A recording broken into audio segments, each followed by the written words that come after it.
Thank you. It's 6 o'clock and I'm going to call this 5 o'clock. I wish it was 6, but it's 5.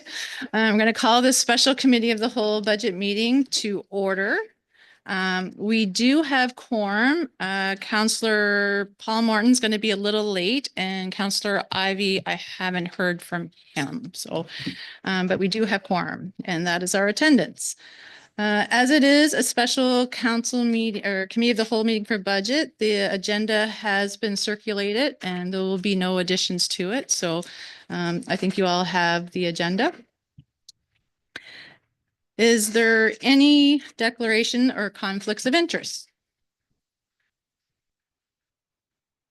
Seeing none, we'll carry on to announcements. West Hants Regional Municipality is in Mi'kma'ki, the industrial and unceded territory of the Mi'kmaq people. This land is governed by the Treaties of Peace and Friendship signed in 1726. West Hants Regional Municipality recognizes we are all treaty people and have responsibility to this land and each other. West Hants Regional Municipality also recognizes African Nova Scotians are a distinct people whose history, legacy, and contributions have enriched that part of Mi'kma'ki, known as Nova Scotia, for over 400 years. So this council and committee, and as chair of the committee of the whole, are committed to ensuring this meeting and its participants conduct themselves in a respectful and professional manner as outlined in the municipality's municipal code of conduct. Meeting presenters, staff, and the public are expected to conduct themselves in an equally respectful manner at all times the meeting is to be conducted. I thank you all in advance for the commitment to these important meeting principles. So we recently have done some training with lessons learned. I know for myself and some of reflection, you may see the meetings conducted in a little different as not approving agendas and minutes. So I just wanted to let everyone know that that has been the change, and we're going to try to stick to policy and Robert Rules of Order to make our meetings a little bit more effective. Only other announcement I want to send out a congratulations to Chef Dilly. He was our burger champion this year, and it's 2 years in a row. So I just want to congratulate Andrew Dill for that. And I think we probably all have had a burger from there to help him out. So good job, Andrew. Is there any other announcements from anyone? Yep. Councillor McLean. Thank you, Chair. I just want to point out that next week, from May 10th to 17th, it's Nurses Week. Celebrate nurses in healthcare. So thanks. Oh, that's great. Anyone else? Seeing no more lights, it's going to be a busy evening as we head into the budget. So I'm going to turn it right over for an introduction and overview. And I'm not sure if CAO Phillips or Director Rashawn wants to lead us off. Thank you, Your Worship. Through you to Council. We are in our 5th fiscal year of the West Hants Regional Municipality, marking 5 years since we consolidated.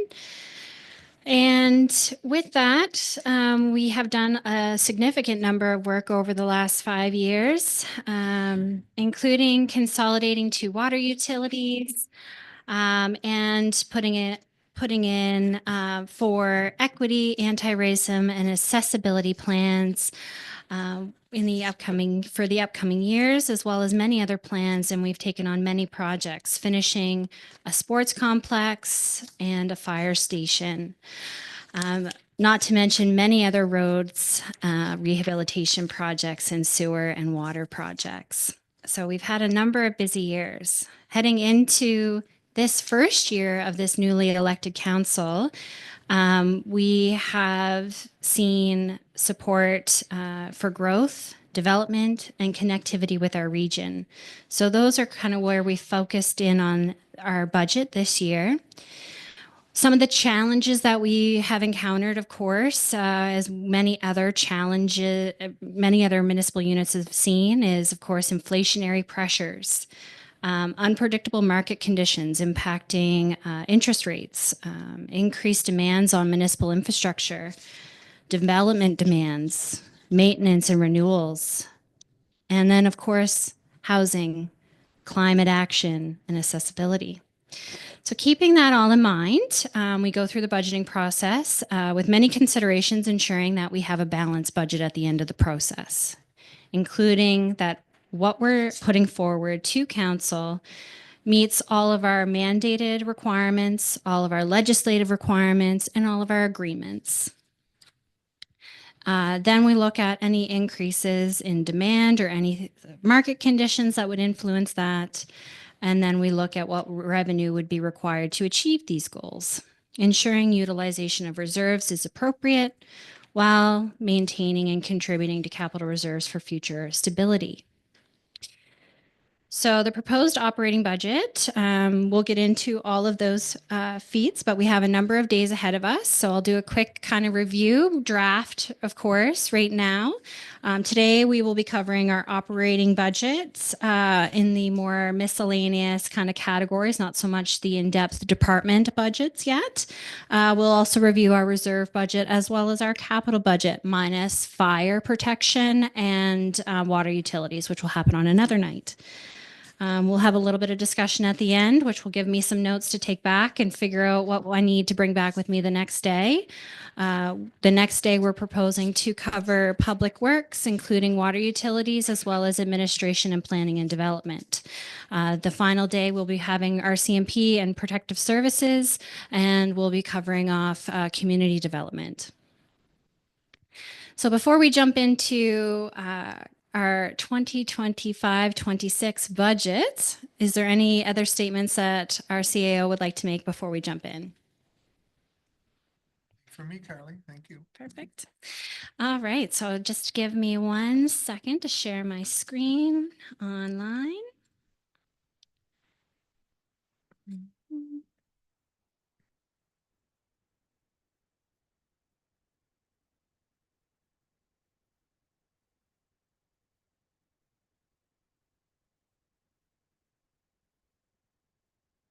Great. So the May 6th agenda we just reviewed. We're going into our 26th fiscal year. So here are a couple highlights relating to the budgeting process that we have. Under revenue, we have increased tax revenue of 3.6 million or 12.7% increase from 24-25. We have a reliance on detransfer tax, which is up this year of 200,000 from previous year. We also made estimations for extender producer responsibility, which will be a new revenue source. Oh, sorry. Okay. Giving away all your secrets. Yeah, that's okay. Oh, why is it doing that? Didn't do it before.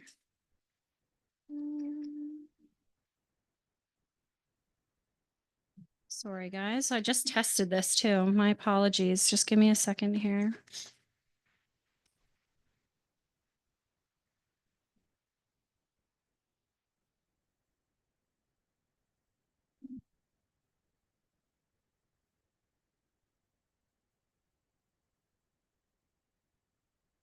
Okay.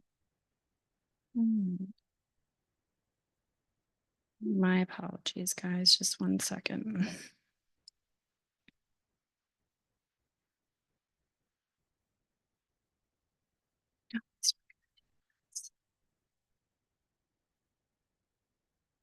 Is it that display button there? Yeah. One, Yeah. one to the left, maybe? No? Okay.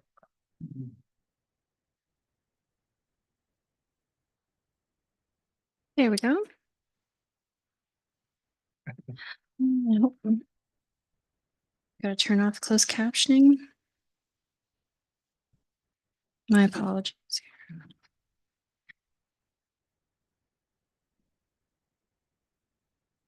Yeah. Go to slideshow and then it should be under presenter view. Yeah, I did do that.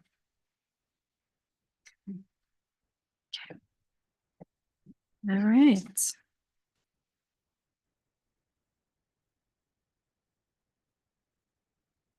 Just 1 second.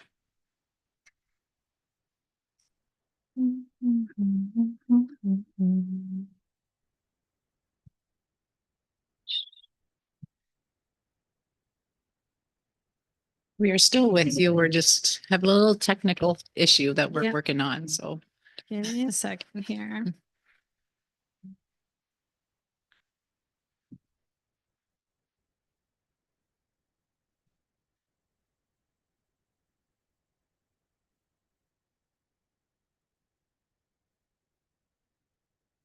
We Should be go. ready to roll. Thank you for your patience. All right, so looking at the reliance on detransfer tax, so that is up 200,000 from previous years. As I already mentioned, we have extender producer responsibility, which is a new revenue source. That's not coming online till December 2025, so we only have 1 quarter worth of revenue in there based on earlier projections presented to council. Estimates were increased conservatively for the prime rates with the Bank of Canada on our return on investments, which is just basically the interest we receive on our bank balances. So you'll see that within there as well. Our expenses before debt servicing and transfers are up to 2.8 million, which is 9.3% over the 24-25 budget, with no decreases in this budget for service levels.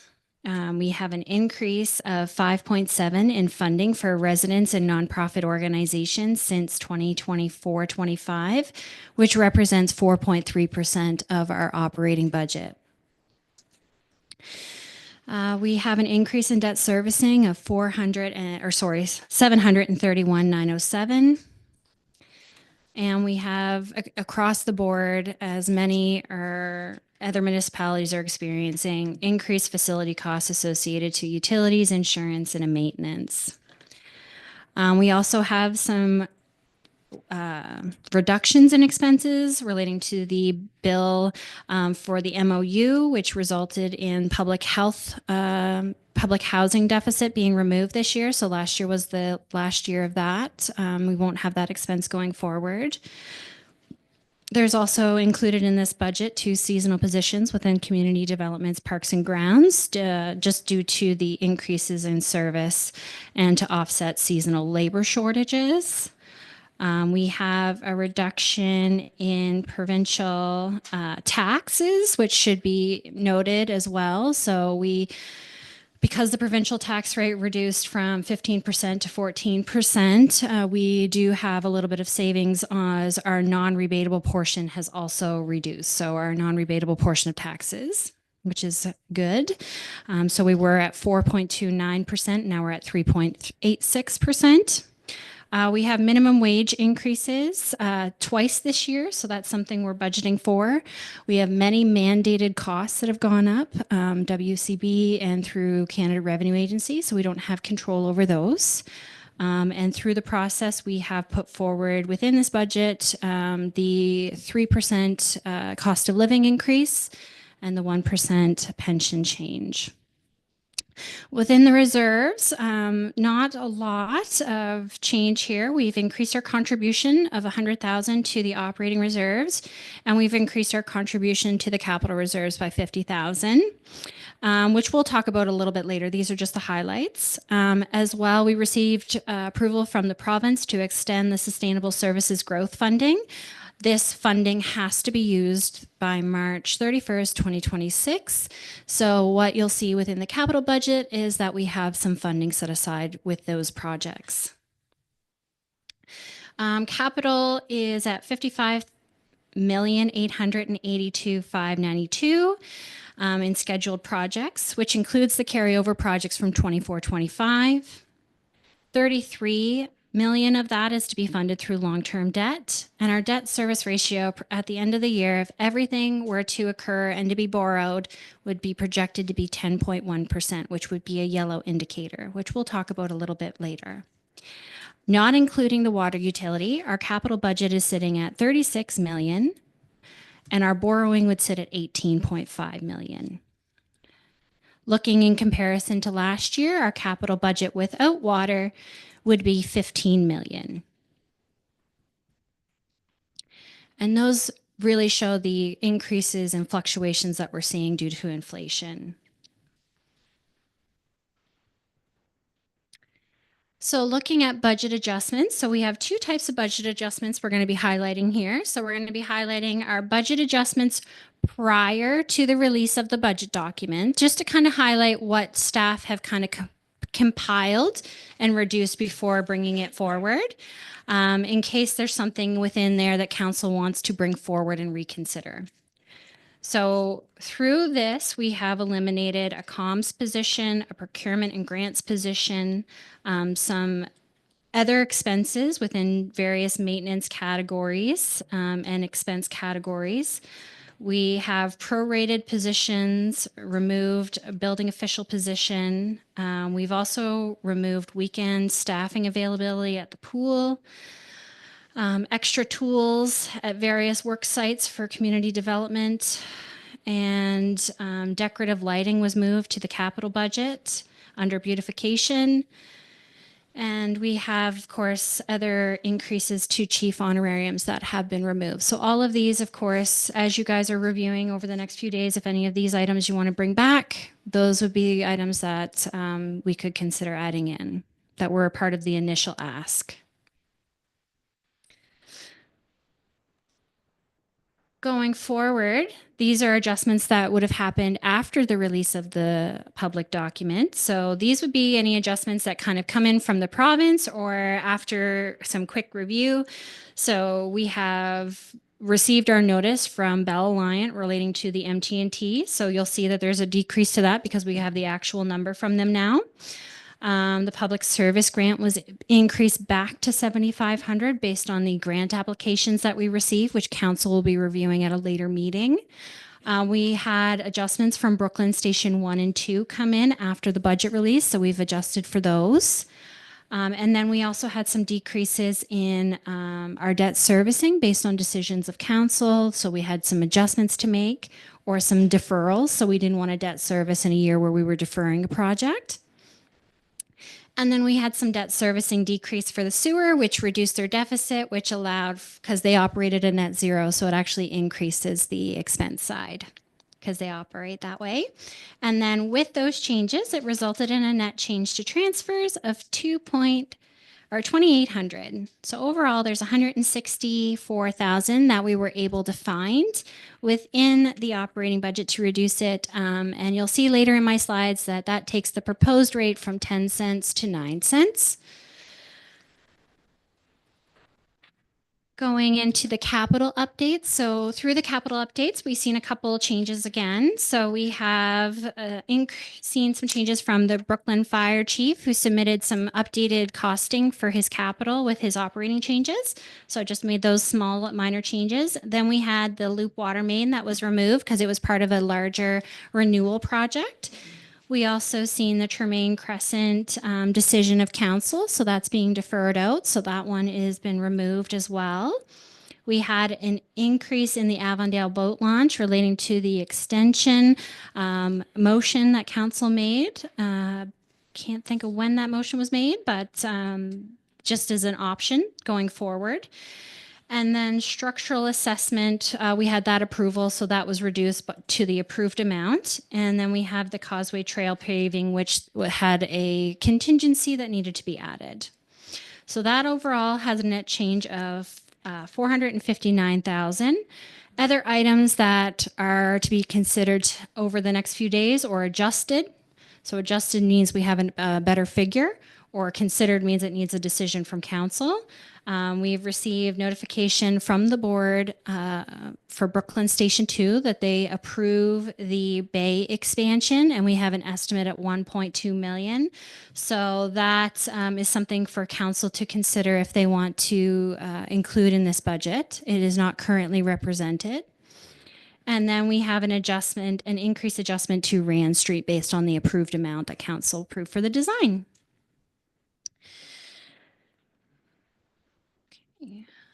So with those changes, it also changed the reserve budget. So within the reserve budget, we have reduced our spend and addition to the operating reserves. We have increased our utilization of Canada Community Building Fund, as well as increased our contribution to the Windsor and Enhanced Port Infrastructure Funds and decreased our reliance on the water depreciation reserve.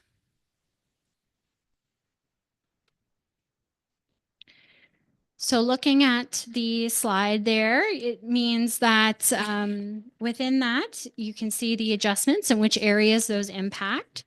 So with every adjustment that you see here, it will impact the tax revenue. So you'll always see something within the tax revenue line because it's going to impact the rates.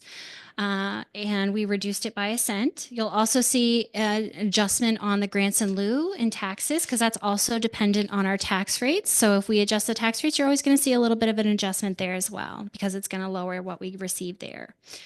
You'll see the protective services changes from Brooklyn Fire, the increase in environmental health services from the sewer debt, and the increases to, or the decreases to the loan and interest principal, as well as the decrease in the transfers from operating reserves. So going into the operating budget, and the detail of the operating budget is included in Appendix 1. This table is included on page 8 of the operating budget. So within this, it's just a brief overview of what our projected budget looks like. So right now we're projecting a budget of $38,104,273. That's a variance of $4.4 million over the previous year, or an increase of 13.2. So just to kind of highlight some of the key things that are, again, relating to FRAM, which is the financial reporting framework that we have to abide by. So under taxes, that includes sewer revenue, tax revenue, deed transfer tax, and business properties.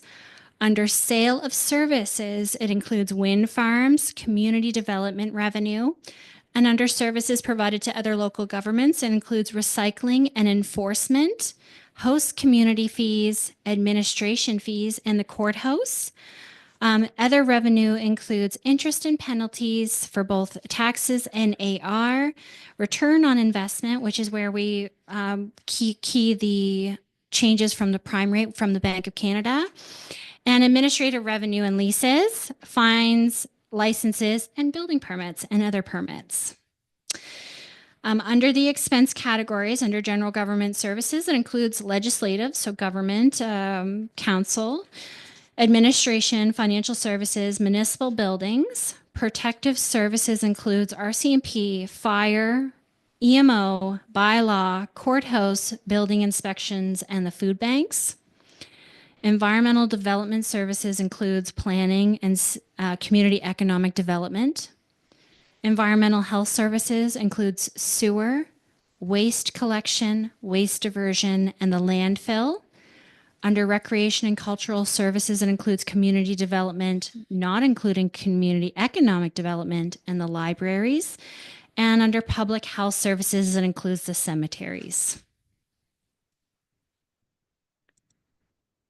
So going into revenue for this year.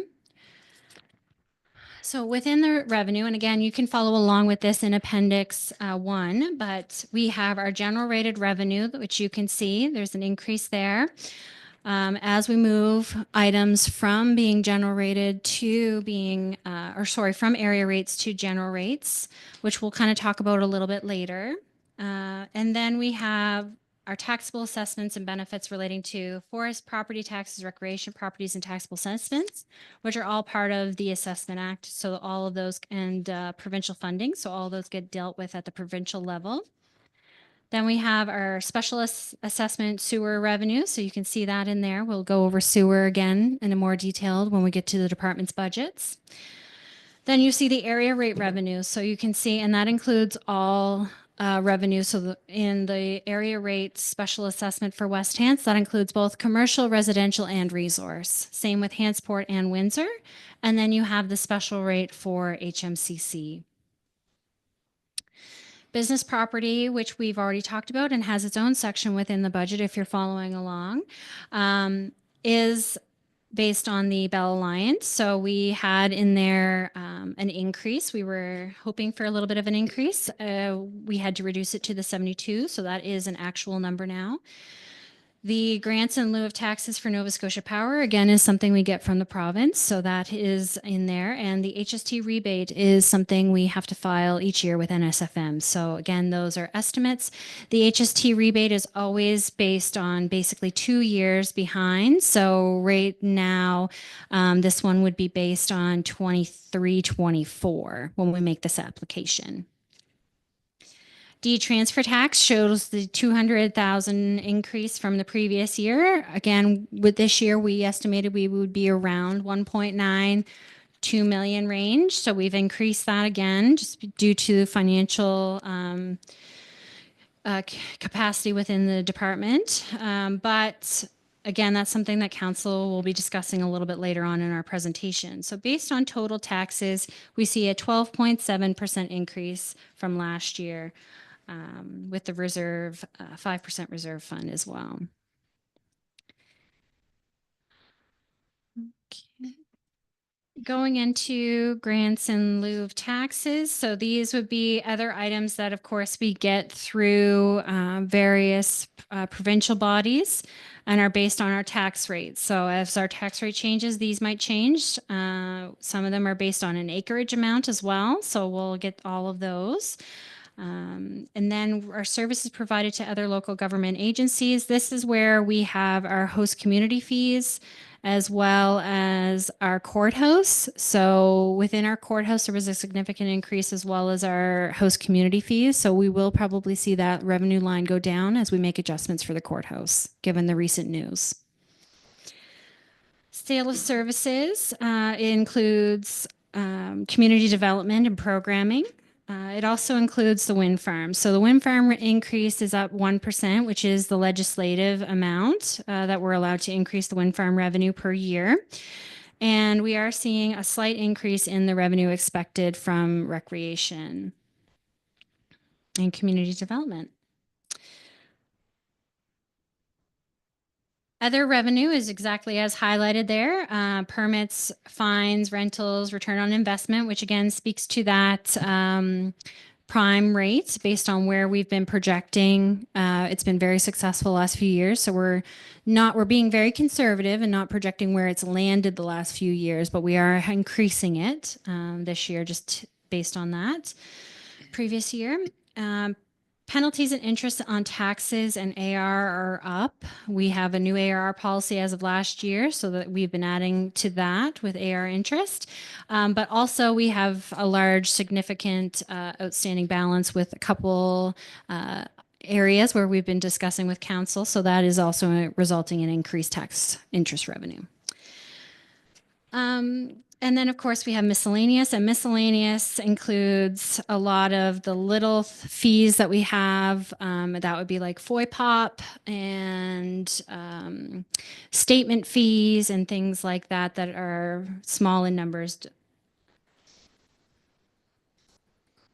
And the decrease is based on where actuals and trends over the last few years have landed.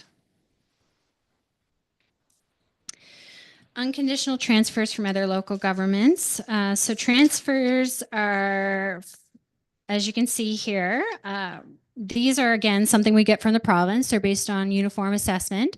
So we have our farm acreage, which is a set rate within the MGA. Then we also have our equalization, which I believe they call now the Municipal Financial Capacity Grant. So that is the new number through the MOU that we have. And we also receive what you see here in this line is our 911 recovery. So that's revenue we receive from 911 recovery right there in the other category. Then our conditional transfers from federal and provincial governments. So these are estimates on grants that we will receive for operational purposes. But one of the grants that we usually receive that you can count on is our active living coordinator funding. So that is definitely something that's within these categories. And then the last but not least, conditional transfers from other local governments. This includes transfers from Kings County to support Hansport Fire Department based on their call percentage, as well as Gloose Cap and the billing for IT services to Berwick and Kingston.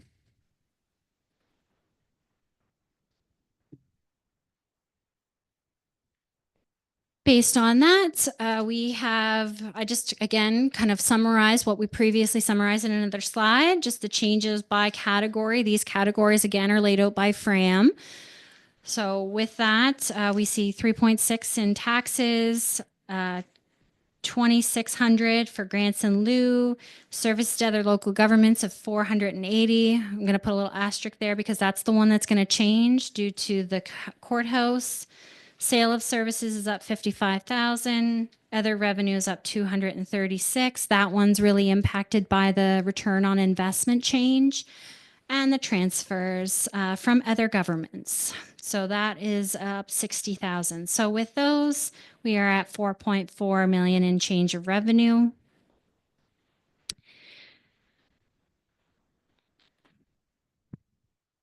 And my apologies. It also includes the other category, the new revenue from EPR. So my apologies for not including that in there. So the total expected revenue is 38,104,273. As you can see, we're still pretty heavily weighted on our tax. But we're not too far off where we've been in previous years. We usually hover around the 80 to 85%. So we are still within that range. And we are seeing slight increases in some of our unconditional transfers from previous years, as well as this category right here, which is other revenue from own sources. So just a little increase from previous years. Before I go into proposed expenses, do you want me to keep going? Would you like me to pause for questions? Do you want to keep going or you want to cover any questions you have right now so we don't get too far from revenues if there was a question? I see a light, so we'll say yes. Councillor Yanish. Yes, thank you, Chair. Just going back to the revenues and looking at the area rates, the decrease in the revenue from the area rates for West Hansport and Windsor. Could you comment on, Carly, if you could comment on and explain the decreases and why there's such disparity between the different units? That's an excellent question. I do have a slide a little bit further on when we specifically talk about taxes. If you don't mind me putting a pin in your question until we reach that. That's fine. Thank you. All right, perfect. Okay, Councillor Smith. Yep. Thank you, Chair. Question around I forget the terminology that was used, but it was the income generated from the wind turbines. Do you know what that amount is for the total, all of the wind farms put together? Sure do. Just I get give me asked one that second. a lot. Okay. That's a perfect question. 66. It's like, so if you turn to page 16 within your budget workbook, you'll see under the sale of services line, wind farms, and it has the 3-year average of what we received. Last year we had 177. This year we're budgeting 179. And that is for all of our wind farms. And it is it's legislated that we can only increase by 1% per year based on the wattage that's produced at the time they come online. So that is the revenue for the wind farms. Okay. And another question was, how much of our income is made up of late fees on the taxes? Is it around $300,000? It is. Okay. Yeah, it would That's what I be- read. If you, same I page. just wasn't sure if that was the number. Yeah, no, same page. You'll see penalties and interest on taxes. There is in that category now, we've made a little bit of an adjustment for our new AR policy, which also charges interest on outstanding accounts, but the bulk of that as you can see from the 3-year average, is from taxes because the new AR policy only got approved halfway through last year. And interest only started going on as of September. And previously it was going on. Previously, we did not have an AR interest policy, so it was not previously charged. Oh, okay. So all the historic information is all taxes. Yeah, but there is a slight adjustment in this year just for a small amount of AR interest. Okay. Thank you. Counselor McLean. Thank you, Chair. Through you to Director Rashawn. I just had a question on the Avondale boat launch repair. I'm just curious what that is. Yeah, so council made a motion to approve the award to Dexter's. In that motion, they allotted 75,000, if feasible, to extend the boat launch. So that hasn't been determined yet. And so we wanted to make sure it was still included in the budget so that we had that capacity if it was determined that we could extend it. Okay, but we took it out. Is that what that means here? It says It wasn't included in the number that was put forward. Okay. So I've added it back. okay. All right. Thanks. Counselor Larry Pinch. Just going back to things that were removed before the budget was released. So the recreation coordinator position, is there somebody else who's going to manage the task that particular staff would have managed? Yeah, so this would be an additional position to the recreation manager. Yeah, we currently have a recreation program supervisor that's.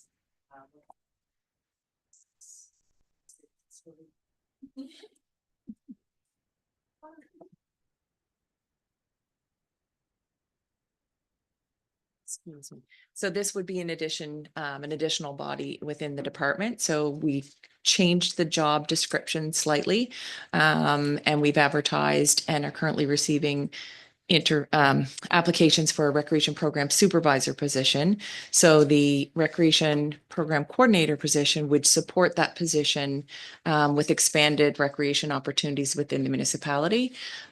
So it essentially, it's an additional position that we had requested if council were interested in that, but that's what's been done. Okay, and just before you run away, I have one more. I'm sorry, through you, Chair. Is the program hourly staff, the 17,878, is that also recreation staff that their wages have been reduced? So through you again, no, that's not the pool. That would be the hourly program staff. So that was reduced based on where the 3-year actuals were and where the budget came in at the end of the year. We had to make an adjustment for that.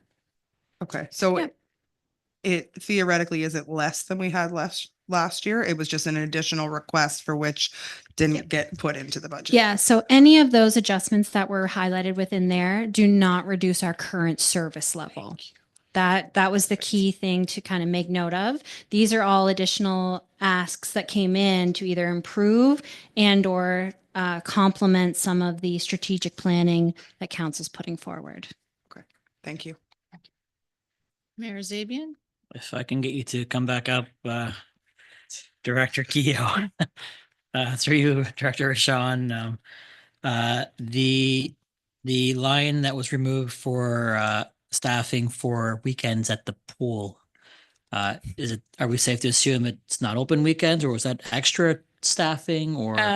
Some of that is based on the applications that we've received and positions we've been able to fill. So we believe, I think right now we are currently able to keep it open one day on the weekend, but I'd have to confirm that. Again, it's based on positions that we've been able to fill within the applications or that we had posted. Okay, perfect. Thank you. And for you, Director Rashawn, Don't run away. just comparing our budget binders compared to the presentation tonight on the debt servicing, the increase in the debt servicing. So that the new number is 731 rather than 958. So 958 is the new ask. That's the new 731 is the net change, which I'll have some slides on debt servicing a little later. It'll show what debt has been removed. So or has retired or has concluded. So the net variance between last year and this year is less than what we're proposing because of some of the ones that got off or were taken off. Does anyone have any, Counselor Larry Pinch? I'll wait till the end and as chair to answer your questions. So go ahead. Thank you. So one more question, just because Mayor Zabian brought it up, and now I'm curious. So does that mean that there won't be pool rentals? Because typically pool rentals occurred on the weekends for those who were looking for those time slots. So because it's only going to be open one day on the weekend as opposed to both days of the weekend, does that reduce our capacity to provide rentals? Our capacity is reduced based on the students and staff that we're able to hire. So essentially, if we can't fill positions that were posted, which is what we have found, Okay. that some of the positions that we had originally thought we would be able to fill, we haven't been able to, or we have been able to at a reduced capacity. Conditional offers have been made pending individuals get the credentials that we need. So we're still in that process, but right now we're going on the 3-year average, anticipating, what might happen with respect to the staffing piece. So then, just so that I understand for clarity purposes, even if those funds were available, we would still not be able to have the pool open on weekends Potentially. because of the staff. Potentially. Okay. Yes. Anyone else? No? Okay, Director Keough, I have something similar. So the recreation coordinator position, it's been just explained. So it would be support to the manager or It'd be support to the recreation program supervisor's position that we are currently going through the process of filling, which would be an increased service level to the municipality. And that's what I'm getting at, because we're increasing our Inspire Fund. We're increasing having more people involved and trying to promote that. Would it not, or like I'm just wondering if it's going to leave a void and make another staff member work a little bit different in their job description, trying to get everything done. It should maintain the current level of services that we have. Adding the position would increase the service level. So we should be able to maintain the service level with the proposal. Maintain, but I think our goal, when I look at our plan from last evening, we're trying to grow on what we're trying to do for recreation and programs. So that's just a note to myself of where it is. So thank you for that. And the pool thing does like that. If that money was left and you could hire somebody, that could change. If the money was in there and you could find someone to work, that would increase those program levels as well at the pool. I will Possibly. reconfirm, but that's we're still in that interview process. Yeah. Okay. Thank you. And I just have one more, if you guys would allow me, Chair, and that is on the building official removed. Can you speak on that? Yeah. So we had a building official that was in there for succession planning to ensure training. Again, as it takes a little while to train a building official. It was prorated. So that's not the full amount. Most of the positions that we had removed were prorated based on when a budget was being approved. So just keep that in mind. But I can ask Tim to come up if he wants to speak to it a little bit further. Thanks, Tim.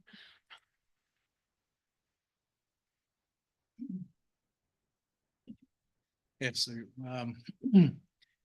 The additional workload and stuff that you see is going on, obviously. To training a building official now, you're looking at least 2 to 5 years to be fully trained. They go in levels. So a level 1 can only do a building up to a certain size. When you get into the large projects that we have going on, you need somebody that's fully level 2, which what I am, and we have 2 other inspectors are. But I also got to start looking at the age of my inspectors. There's 3 of the 4 of us that are getting within that 10-year mark, 1 within 2 to 5. So to get somebody up and running and start taking on some of this workload, we really got to start looking at that very soon. So hypothetically, and not to put you on the spot, if we had a building inspector have to go off on whatever reason. Well, whatever, yep. Yep. what does that do? Uh, Without this in there, yeah, without there's- another person trained. Because I'm looking at the growth we're having, I'm Yep. looking at the development agreements and what could be coming on. Mhm. And we're trying to maintain service levels. What does that do with that position starting? If someone went off? If someone was to go off, the other three of us would be running a lot, putting in extra overtime. Be very hard to take vacation time. Okay, Try to maintain our services. perfect. Thank you. Counselor Remy. Through you, Chair, and I apologize because mine was kind of an afterthought. So I know you were waiting for all the questions. That's okay, as long as you guys are okay with me speaking, so. Absolutely. Okay. I guess my question is, there are a few positions that were removed from here. And I get it, trying to help us get the tax rate down and all of those things. But just to follow up on the Deputy Mayor's point, if we're trying to grow our services, and I think around this council table, we've often heard about staff being at max capacity or not being able to complete tasks or, get things done because everybody is at max capacity. So I'm struggling with seeing these positions being taken from here, especially with the direction that council was going, saying that we do want to increase these things. One in particular that I see is the comms position. It's been an ongoing concern here, and we want to increase communications and community engagement and those types of things. So I think having that position gone when right now I know that there's a comms team, from what I understand, that people are doing things as they have the capacity to do it. So I think, anyway, I have a little bit of a concern with removing positions when we've been hearing from staff that they're at max capacity. So just to add that. Okay, thank you. Does anyone have anything else? No? Thanks, Tim. Okay, so we'll carry on to expenses. Carly? Just gonna reshare my screen here. Just give me 1 second.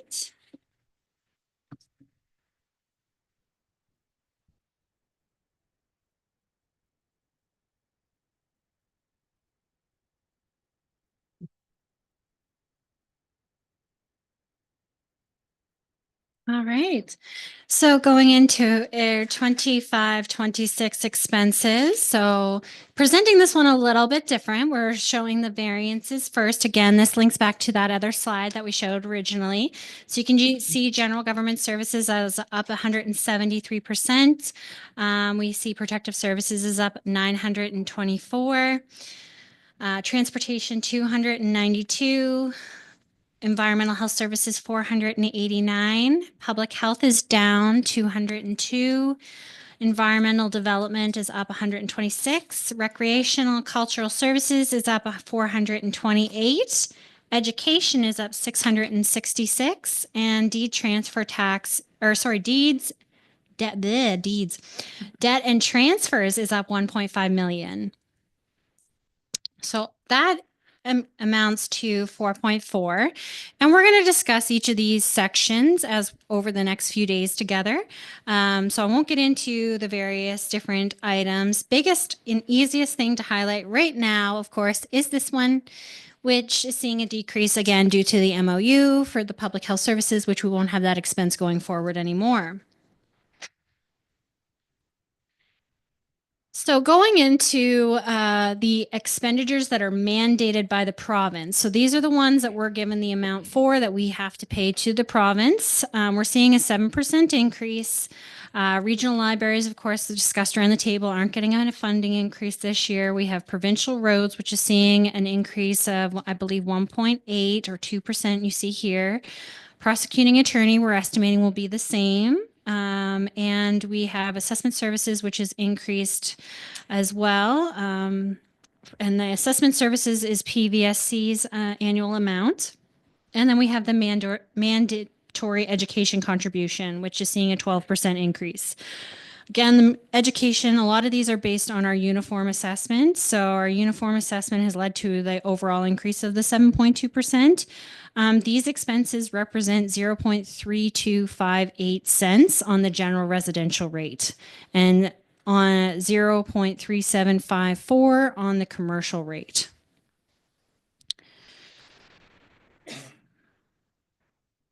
Looking at our general rated services. So our general rated services for the municipality, we have general government services. This includes, of course, IT, administration, legislative, and financial services, as well as municipal facilities.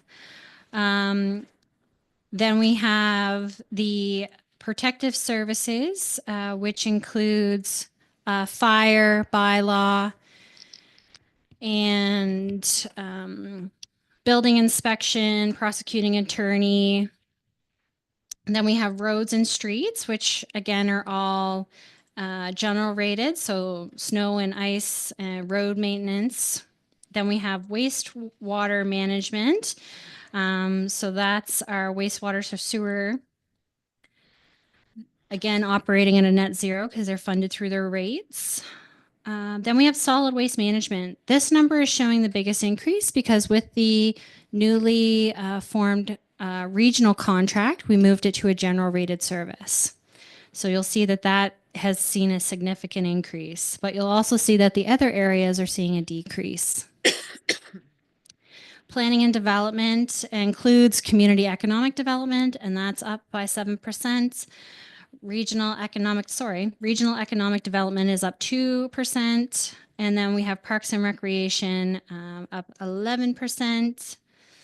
And then we have debt and principal and interest. You'll see that this category's changed quite significantly. It's because one of the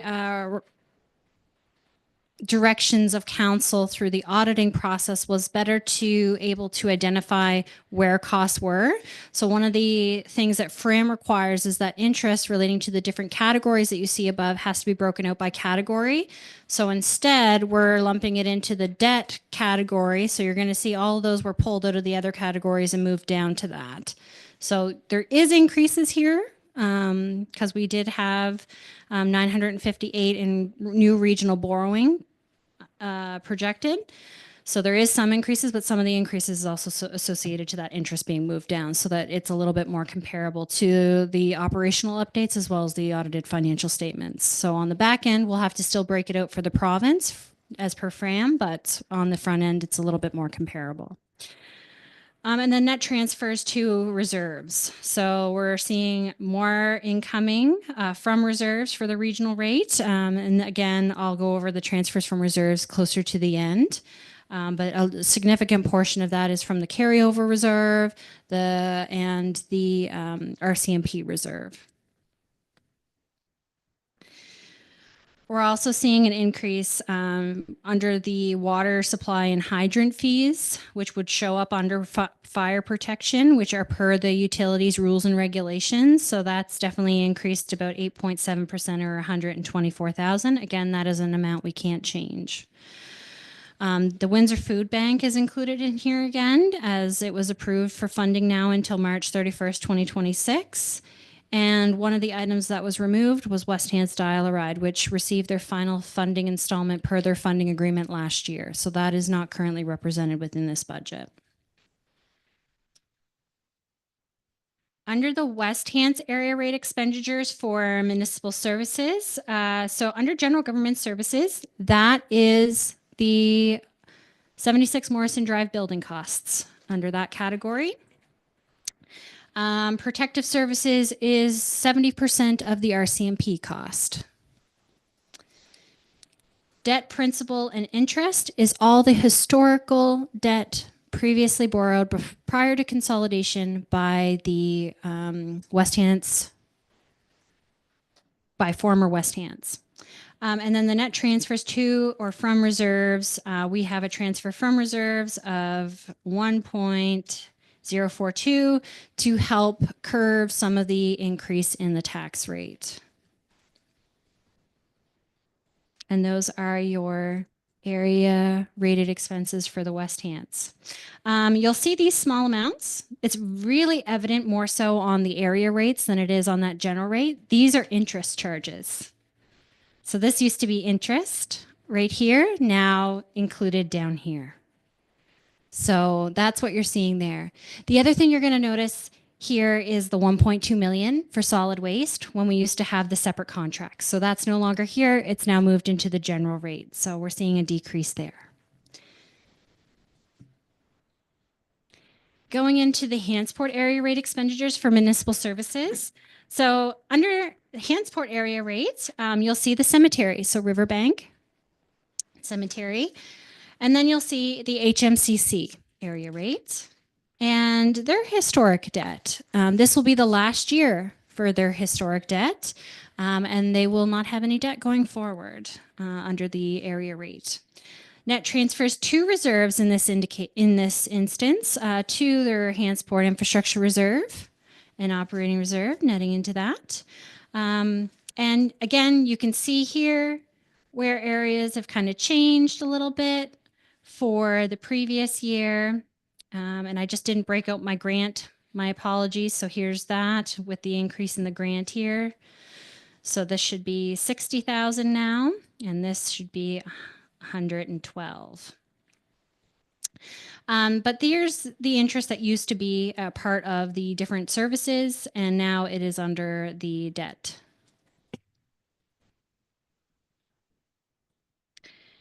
Going into the Windsor area rate. So within the Windsor area rate, the general government services category is the 100 King Street building. Under protective services, it's 30% of the RCMP cost. Under cemetery, it's the Maplewood Cemetery. Debt, principal, and interest is the historic debt borrowed by the town of Windsor prior to consolidation. And net transfers to reserves, in this case, two reserves, both operating and the Windsor Infrastructure Reserve. And that is seeing a decrease of 1% overall. So looking at our transfers, and this can be found in your booklet as well. If you go to the very last page under your expense category, you'll see it before your area rated expenses. Within that, you'll see our withdrawal from operating reserves to the general rate of 372,000. You'll see the fire equipment contribution of 100,000, which is an increase of 50,000 from the previous year. You'll see boundary reserve. We're going to maintain that contribution. We contribute that same amount every year to use whenever we have to do a boundary review as prior to a municipal election. And then we have our municipal election reserve. Last year we withdrew because of the municipal election. This year we're going to start building it up again. So we have 4 contributions going forward. And that 50,000 plus the 50,000 from the fire is the 100,000 increase in contributions to operating reserves. Then we see a withdrawal from the RCMP reserve of 650 to offset the increases in RCMP. Then we see the remainder of the operational consolidation funding coming through for various consolidation related tasks. And then we see the housing accelerator funding transfer associated to the operational costs associated with the housing accelerator fund. So that would be the waiving of the fees for secondary suites. I believe secondary suites. Yep. Okay. Get a nod. Good. Memory's good. And then of course we have a position that's working solely on this task. So that position is also in here, and I believe there's some engagement as well. The carryover reserve transfer in 400,000 of that is for the home flood protection program. So that's a set amount coming over. And then we see our contribution to reserve, which is showing the $50,000 increase for over and above the last year of 800,000. And then we have our contribution to our asset retirement obligation, which has increased from the previous year. And again, this is an accounting standard, and it has to be reevaluated based on the cost of remediation per year. So that has increased based on the cost of remediation. We see the withdrawal from the West Hants operating reserves and the contributions to operating reserves and Hansport infrastructure reserves under the Hansport and Windsor rates for a net impact of 215 contribution to reserves, whereas last year we had a contribution from of 594. So overall, our expenses are, again, because we have to have a balanced budget, 38 million.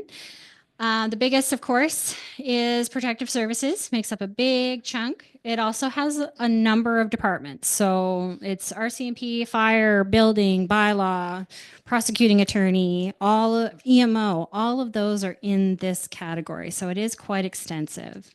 And then we have general government services at 12. The next biggest, of course, is our education over here. Again, mandated costs, nothing we can change. Recreation and cultural services, and followed closely by our debt, and then our environmental health services. Our environmental health services are seeing the increase just based on the new contract costs. So that's something that we should keep in mind as we're reviewing the waste collection with the new agreements. Is there any questions on the expenses before we get into the proposed tax rates? Are there any questions for Director Rashawn, Council? We're moving right along, so I know it's a lot to take in, but I just checking in. Councillor Ivy. Yeah, thank you, Chair. My apologies for being late. I knew we were 5 o'clock and then I forgot we were 5 o'clock, and at which point in time I was in the middle of something else. So my apologies for coming in late. But I do have one question, if I could, through you, Chair, to Director O'Shawn. It just had to do with you were doing the expenditures for Windsor under the area rate. It was just a page or two back on the document that we have here. And the question I have there, you made reference that the debt principal and interest was reflective of the debt carried by the former town before consolidation. I take it that debt must have been specific, like that wasn't the total debt for the former town. It was specific to some other area. Can you just tell me if I'm correct on that, or what that?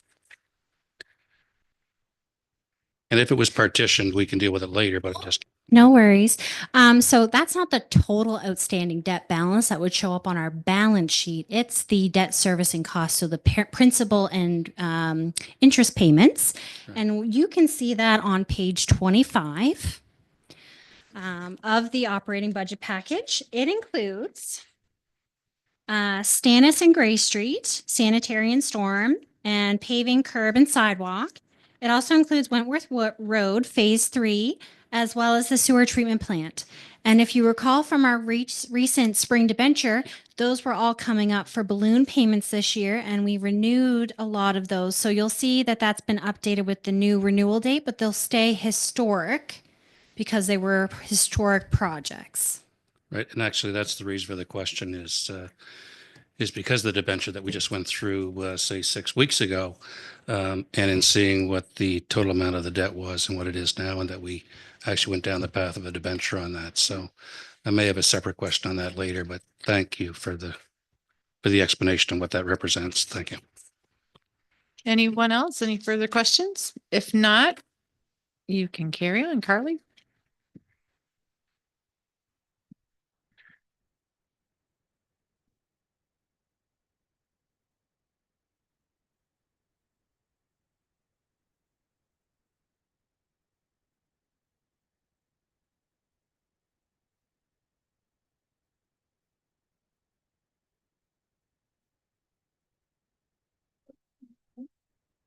Sorry, didn't have my mic on. So going into the proposed tax rates, we see an increase in our residential assessment. So this would be for all areas. Overall, our increase is 150 million from the previous year. This is an 8.3% increase in our net residential net taxable assessment. However, I will note this is a 10% decrease from the previous year's increase of 167 million. So we are starting to see the changes coming from the housing market. So that's something to keep in mind. The property valuation services cap change was 1.5%, and they had an estimate of about 2% appeals. So you'll see that as I have built the budgets that there is a allowance for 2% appeals.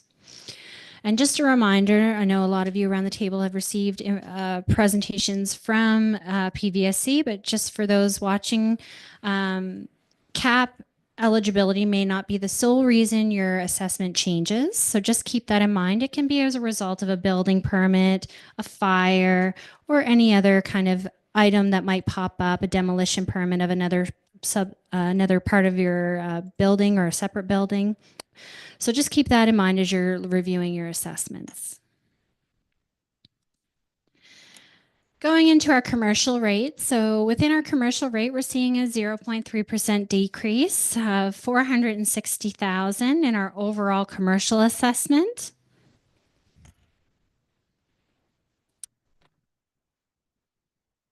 And so looking at our percentage of taxes, and I'll reference Councillor Yanish, your question here, probably the easiest time to kind of show that. So you can see here, we have our percentage total of what tax revenue was in the approved 24-25. So you can see what it made up of 100% of our tax revenue. You can see here that we have 59% in our general rate, and we have 21 in West Hants, Hantsport, and Windsor in their various rates. You can see here that they are going down. They may not be going down in the same way because of what is area rated and what isn't area rated.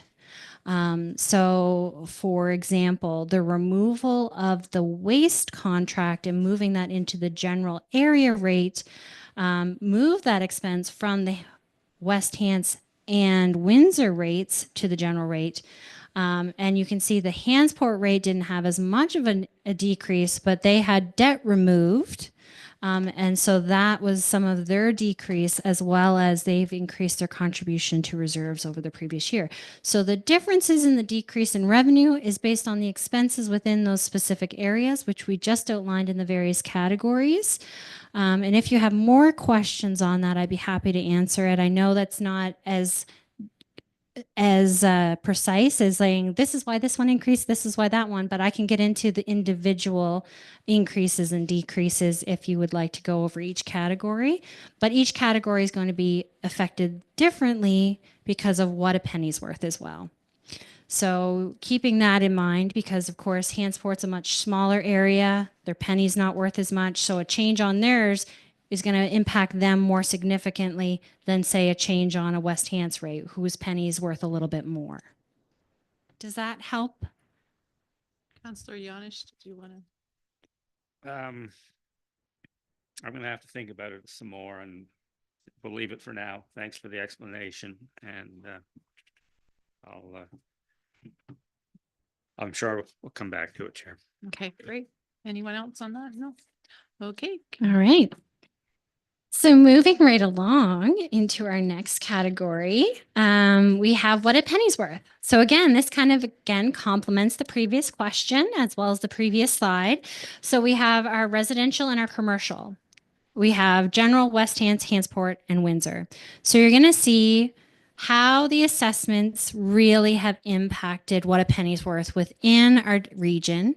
So we have an increase in our residential rate. So we're seeing an increase in what a penny's worth on our general residential. You're seeing an increase across the board because there's been increases across the board with each of our different areas in the residential rate. You're seeing a decrease of the 0.3 rounded there in the commercial rate, what a penny's worth. So from the previous year. So with that, a penny in the commercial rate is 15,000 on the West general rate. But if we look to, say, Hantsport, a penny on the commercial rate is 1,700. So you'll see that that's really what generates the swing in the what revenue we need to generate from the various taxing structures that we have to support the expenses within those categories. So with that, if there's not any questions, I'll move to the next slide where we have our proposed tax rates for 25-26.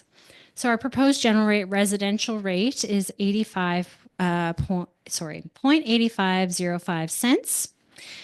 And that is a general rate. That is for all of our areas. So it's built into the combined rate. The combined rate is really what's charged to all of our residents. So these are the rates that I'm highlighting here on the screen that what people are going to see on their tax bill.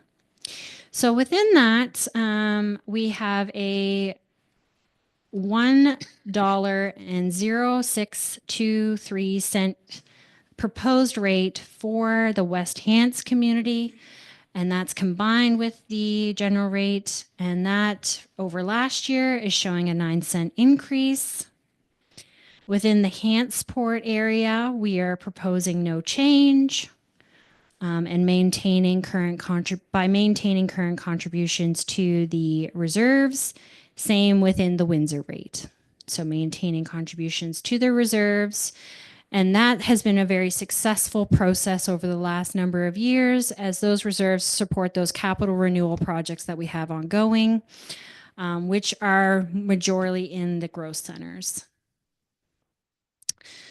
Then moving into the commercial rate. So we're proposing no changes within our commercial rate this year from last year. So I'm not going to go over each of the individual rates, but our general rate will stay at 0.98 and each of the area rates will be held at the 1.78, 3.75, and 3.8. Looking at that mandatory rate again, so just keeping in mind that of those provincial rates, this does not include PVSC where my original number did. Of those rates, you're looking at about 0.3093 cents from the general rate to be funded to the provincial rates. So that's about 36.4% of the general rate goes to mandated costs, which represents about 6.6 million, again, not including PVSC. So if we look at the municipal portion of the tax rate under each of the communities, 48.6% of the West Hants rate is going towards municipal services. 59.6 is going to Hantsport services and 56.5 is going to Windsor services. And those are their respective rates.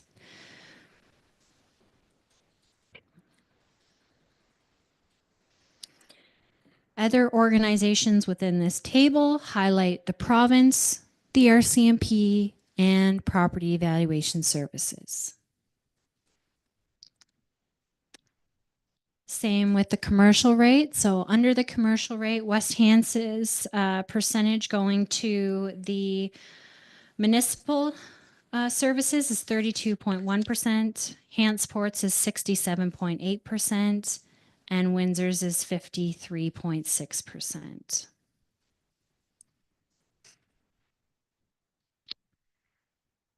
Looking at the average increase to a property. So this is for 25-26 based on the proposed tax rates. Using the 1.5% increase in cap that was presented and advertised through property evaluation services, we have what we have here on the far left is low, then you have a medium value, and then you have a high value. So you can kind of see the impact per rate. So within the former boundaries of Hantsport at the current rate that we're holding, on a low value, we are seeing about an increase of $12 for the annual tax bill. On the higher side, 116. Within the Windsor town boundaries, we're seeing 14 on the lower side and 141 on the higher side. Again, these are estimates. They're just estimates based on the current rates that are proposed and making an assumption on the average increase based on the property valuation services 1.5%. So everybody's assessment may change, and we haven't selected every possible property value in here to present. So we just went with a broad strokes, medium, low, high. So then going into our former boundaries within West Hants, which has the proposed increase, you're seeing on the low side an increase of $60 per annual tax bill, and on the high side, $604.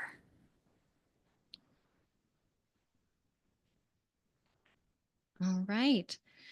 So this is a nice little chart. And I'll highlight and kind of explain it here.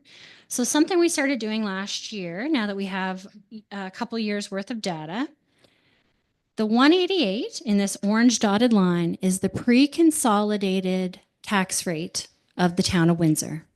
So this is what the town of Windsor was paying before we consolidated. This pink line with the number of dots shows each year since consolidation. So right now, from the first prior to consolidation, 1920, we were on 1.88, and now we're at 1.6464. And when we think about all the services and all the development and all the construction and road development that we've done, that's really, I think that's a very big success of former council and the current council. We have 1.66 for Hansport. This was the pre-consolidation rate. And if I recall, it was also the pre-dissolution rate back in 2015. So with that, we had showing here the increases over the years and then decreases.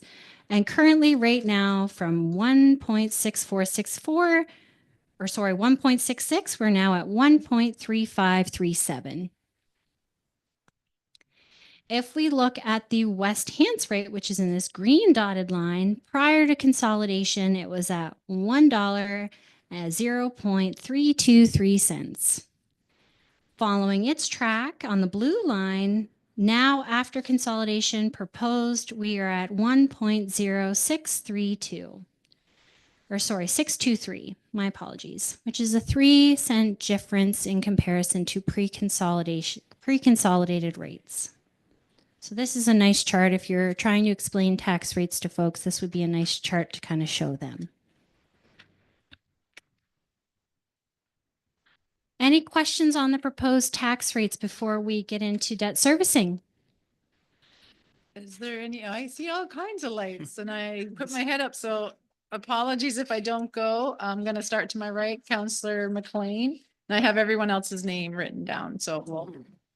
Thank you, Chair, through you to Director Sean. So if you go back to the West Hants rate, that slide. I'm He's not probably sure. talking the It was increase just to average the- property. Yeah.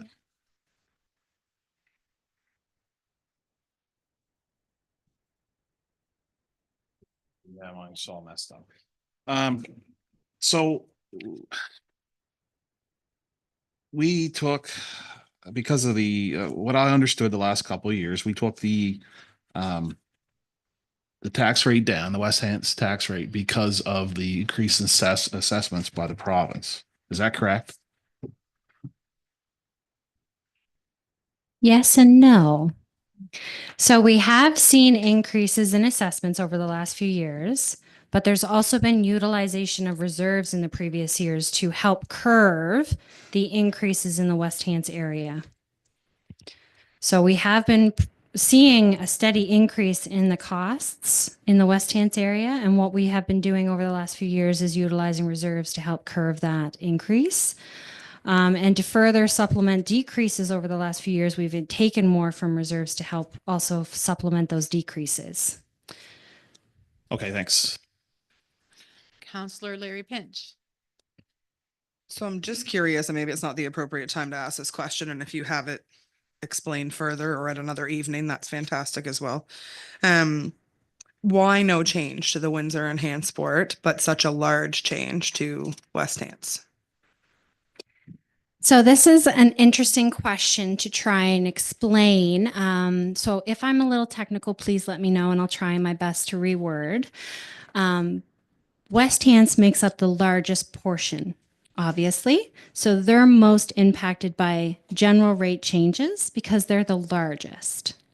So that's one of the reasons there. The other reason is even though we're moving stuff off, so if you look at the area rate in comparison to the previous years, the area rates are going down. So the area rate costs are going down, but they do make up that bigger share of the general rate. So one of the ways that we can kind of help curve that is keeping the, taking from the reserve is what we've done in the past to help curve that West Hants rate so that it's not seeing big jumps or spikes. And what we do is we maintain the rate of Hantsport and Windsor by actually contributing more to their reserves to help fund future infrastructure projects. So that's why they're not seeing a change. So they would be seeing a decrease if we hadn't have increased their contribution to the reserves. Okay. Counselor John Smith. Thank you, Deputy Mayor. Just a quick question around the rate that we pay to the school boards. Yeah. It's 0.2921. Is that based on pupils or on schools, or how do you know, how is that calculated? 1 second. I have the calculation here. So it is a set rate within the agreement, and it is based on our uniform assessment. So our uniform assessment is something that is prepared through the province that is based on our our statement of estimates as well as our financial indicator reports. So all of that data that we have to file with the province, they use that to then confirm our uniform assessment and figure out what we're being charged on our various things that are impacted by that uniform assessment. So, So it's not based on students or schools? so let's see here.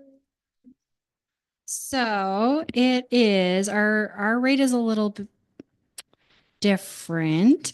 So it's our uniform assessment divided by 100, just like our tax bills, times the rate of 0.3048. So that's the set rate. However, we have another agreement within the former area with the municipal units in the valley. So we have, again, Hantsport's uniform assessment that's taken out of our uniform assessment. And based on the agreement, which does include students, the total bill there is then divided by the various units. And then we get sent our portion of that based on this, on the number of students. So that represents 363,000 of that total number for that, which that portion is based on our uniform assessment, but then also the number of students. Yeah. But our Interesting. overall education amount for our region outside of that agreement is just based on our uniform assessment. Interesting. Thank you. Counselor Ivy. Yeah, thank you, Chair. Through you to Director Rashawn. Typically, when we're looking at this, we're focused mostly on the residential tax rate, and we have the conversation. We're always in that residential area.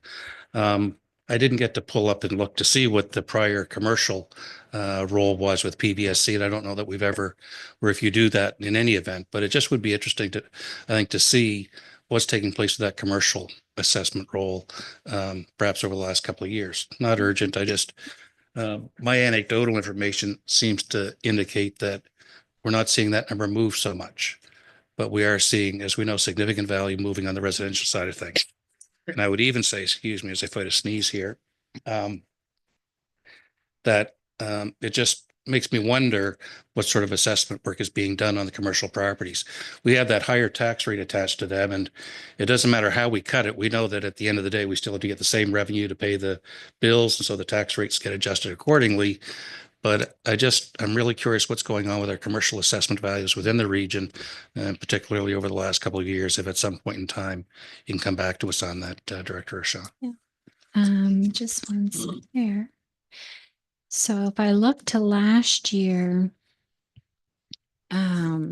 we had an increase last year. So that was an increase. And I'm just going to quickly calculate that for you because I have that document up here. So last year we seen about 15 million in an increase. So one of the things with commercial that we always have to keep in mind is it's not always based on the previous year. It's a little bit behind, as PVSC's kind of explained. So we think about development, we think about booms. We may not see some of the development that we're seeing until a few years down the road. So again, it's really when it comes online. They might get partial assessments depending on where they're at. but last year we didn't, or the year that they're assessing, they didn't see the significant growth that we had in the past. Okay, thank you. I may come back on that, but thanks for that. Any other questions, counselors? Okay, seeing none, Carly? All right, I just got to reshare my screen, Your Worship. Just 1 second. I got to do this a different way. Sorry.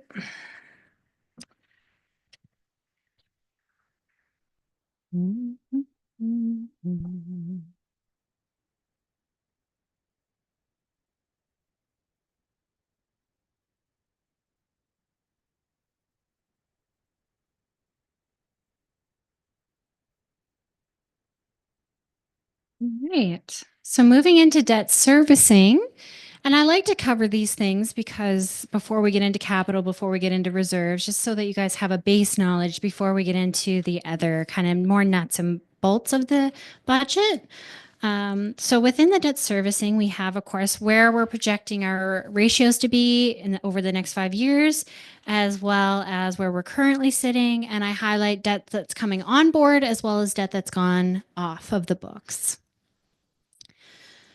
So looking at the slide before you, and I'm looking at your worship, our mayor, who asked this question. So we have in Hansport, we had the fire hall roof debenture come off. We had under Windsor, the WB Stevens building for the HVAC system come off. And for West Hants, we had the Falmouth Sewer Treatment Plant Phase 1, as well as the Supply Track Mini Excavator. So those are in the former area rates borrowed by the former entities. Then we have the consolidation employment costs, which we borrowed in 2020-21, which was an internal loan that concluded last year, as well as the Southwest Hands ventilation, which was also an internal loan. Then we had the Windsor Fire Department Rescue 4. We were debt servicing it in 24-25. That has been removed because that truck is not due to arrive until 27-28. So we don't want to debt service too early on that one. And then we have the street lights at Wentworth and Payzant. That was removed because, again, we're still pending council's direction on that. So this project won't be completed this year. So that item has been removed from this year's tax rate. Tremaine Crescent is another one. So we had debt servicing built within the budget for Tremaine Crescent as of last year. That project didn't get borrowed on. So that project is now been basically, we received direction on that to wait until other items are completed. So that has been removed from the budget.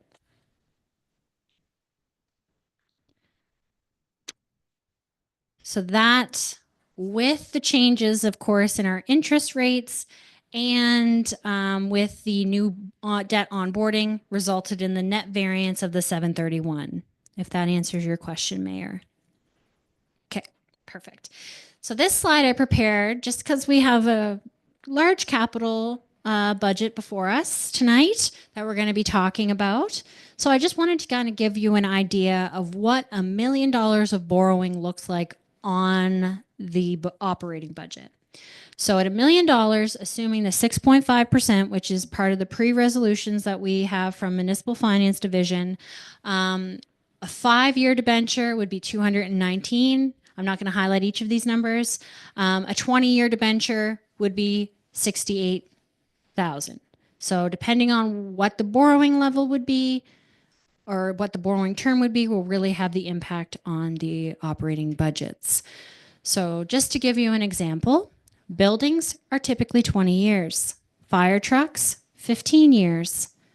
Just to give you an idea of what we usually see. Small works, usually small tools, or for instance, maybe generators, those would be more in the 5 to 10 year category, depending on what they are.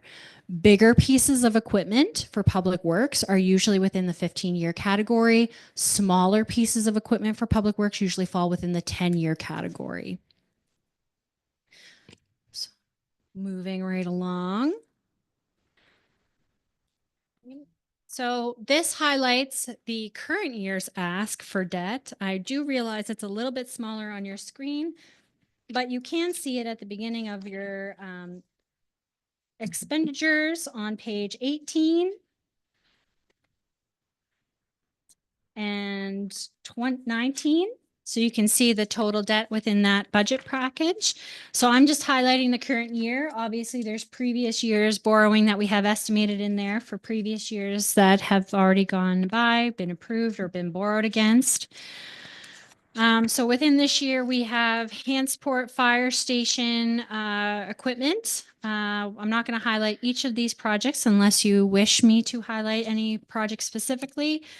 We have Windsor Fire Department's engine 4 replacement. We have a truck bay floor coating, and we have the hose tower replacement. We have equipment for BFD 1, flooring for those BFD 1 and 2, and some upgrades to some the Squad 9. For recreation, we have electrical outlets on Garish.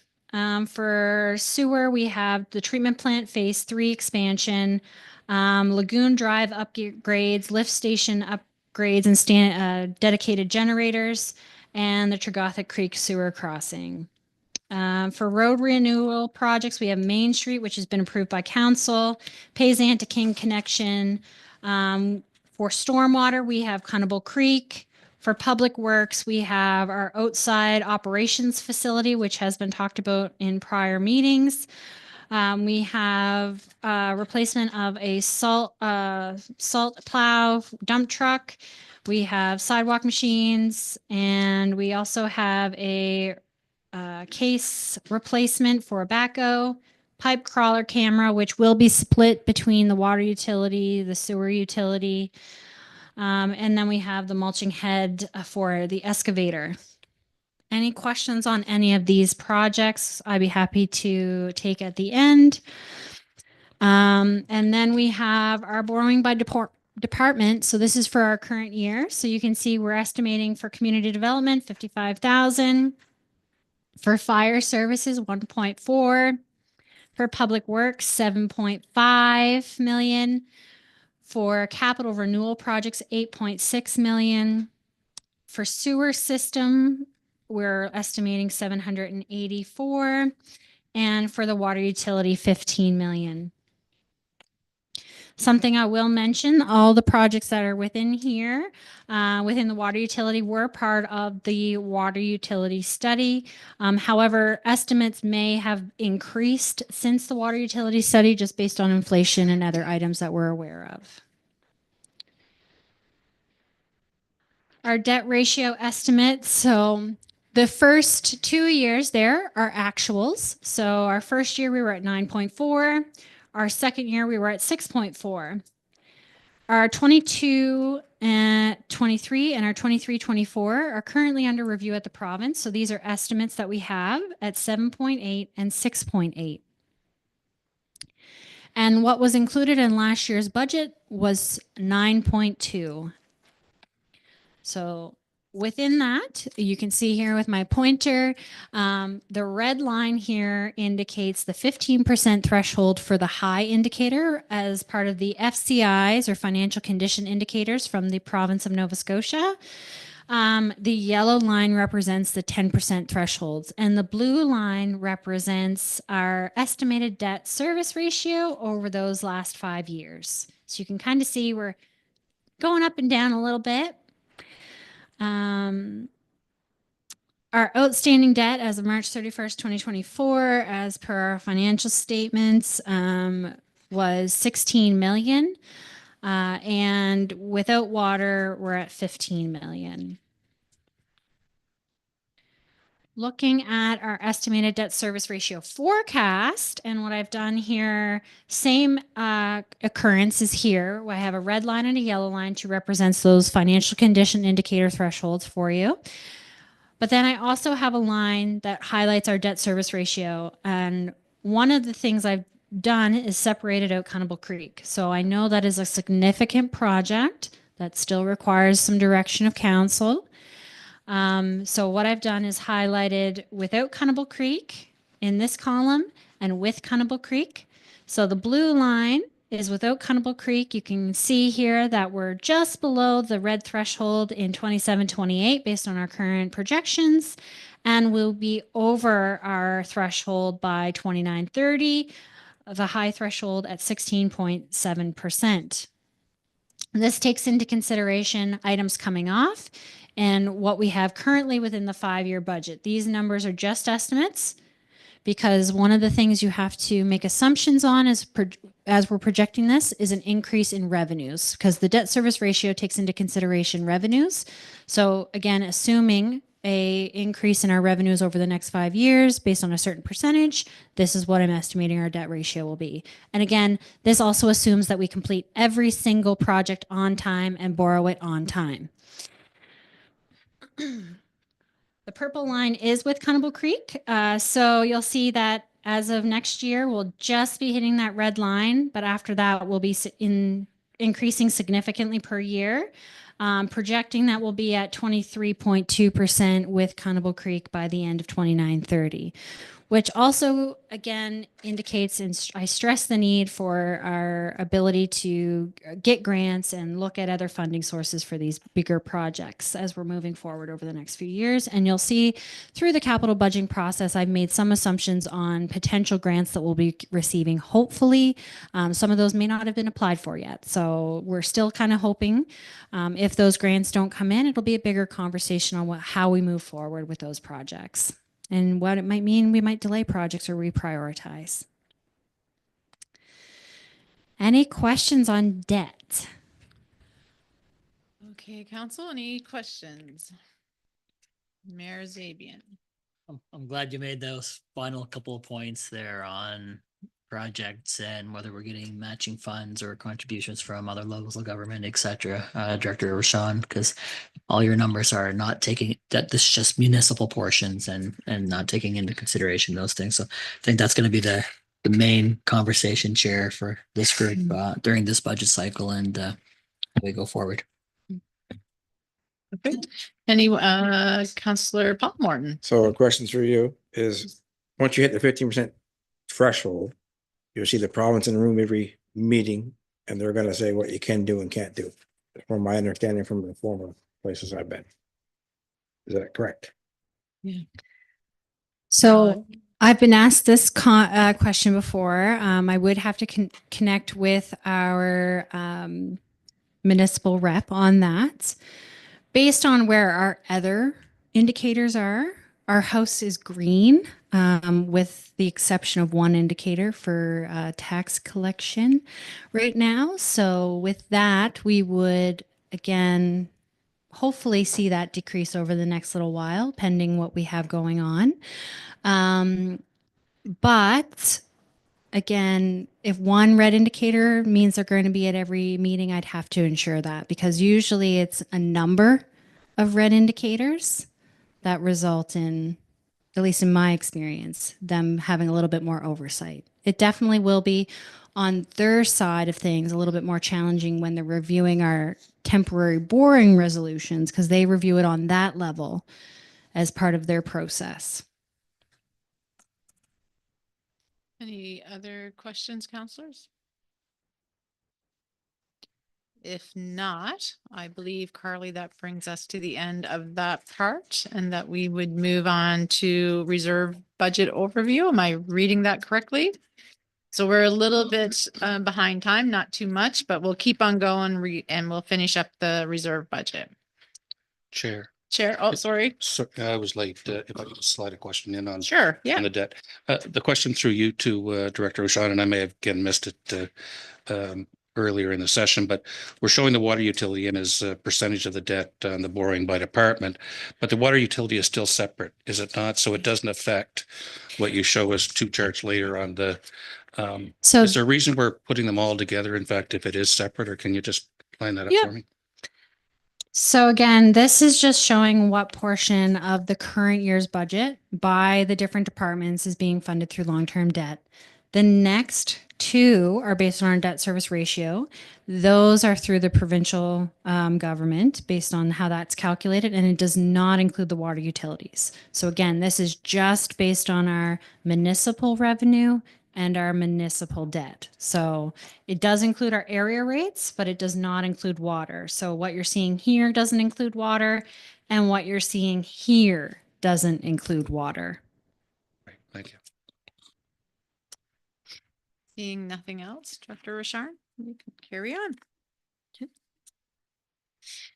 All right, so going into reserves budgets. So within our reserves, as I highlighted earlier, we have an increased contribution to our operating reserves within the 25-26 operating budget of 100,000, again, associated with our fire equipment reserve and our elections reserve. We're seeing an increase, or we're projecting an increase of 50,000 for our capital reserves. Again, this one is tied to our reserve policy. So based on, I'll highlight it within that area, but based on the capital balances that we have, we're making 49.1% of our capital contribution as per our reserve policy. So our actual contribution estimates right now should be around 1.7 million based on the capital asset balances. So just keeping that in mind, because the policy also gives council to weigh a financial capacity so that they don't have to make the full mandated contribution under the reserves policy. But just to kind of give you a highlight of where our reserve policy is estimating our contribution should be and where we're currently at. And then our special reserve contributions are up. As we said earlier, we were maintaining those Windsor and Hansport rates.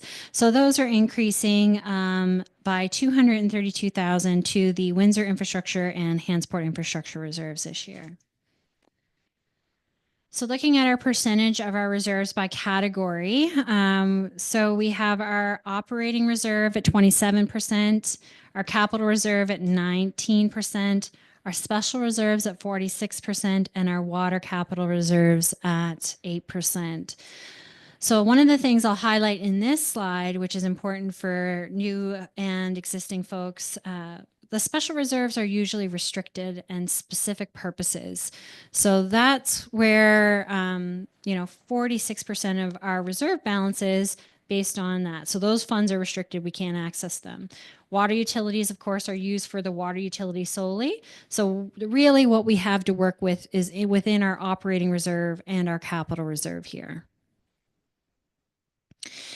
Okay, so moving right along into our operating reserve. So something I'll highlight here for those new and maybe watching.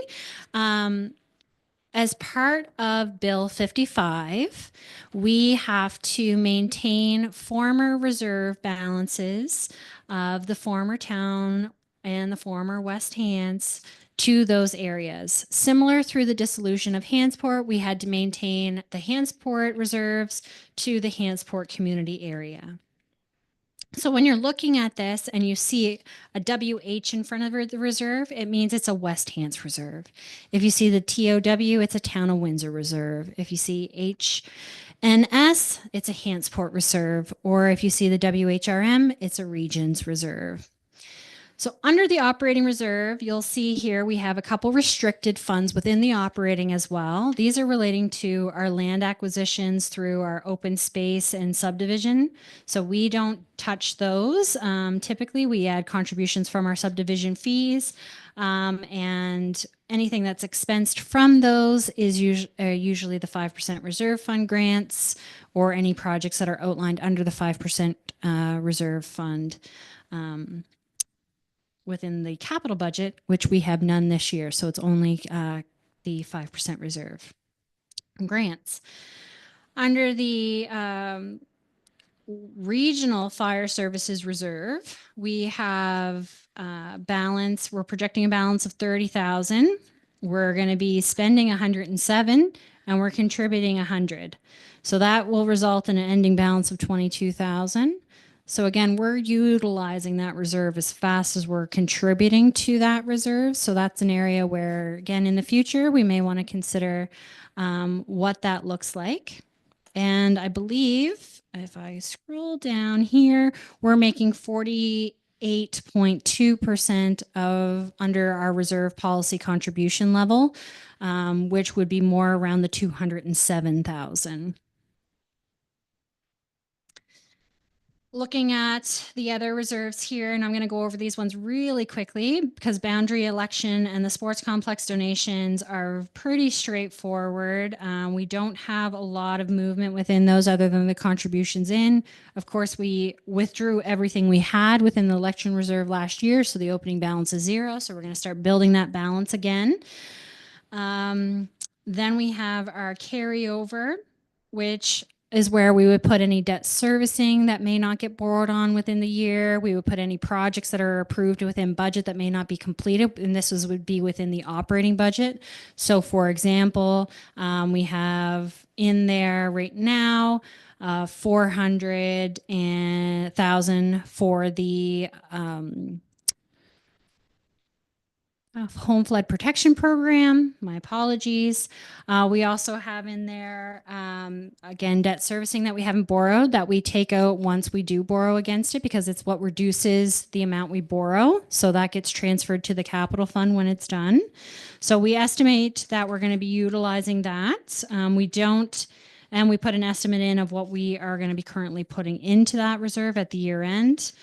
The RCMP reserve is estimating an increase of by the year-end surplus of about 400,000, and we're estimating 650 to come out to help support the rates due to the increases in our CMP. So within the operating reserves, the 2 operating reserves, you're going to see some ins and outs. Some of that is associated to grant funding. Some of that is already been approved projects, like the additional 80,000 for the home flood protection program. And then, of course, we have contributions in. So we have our projected reserve contribution in for our surplus that we have, and that's mandated to go into the operating reserve at the year end. So we put in an estimated reserve for that. Based on the total number of reserves, we're projecting a March 31st, 2026 year-end balance of $3 million, which would put us below our reserve policy threshold of 10% of the projected operating revenue. And so what that means is we would be 800,000 under that reserve threshold.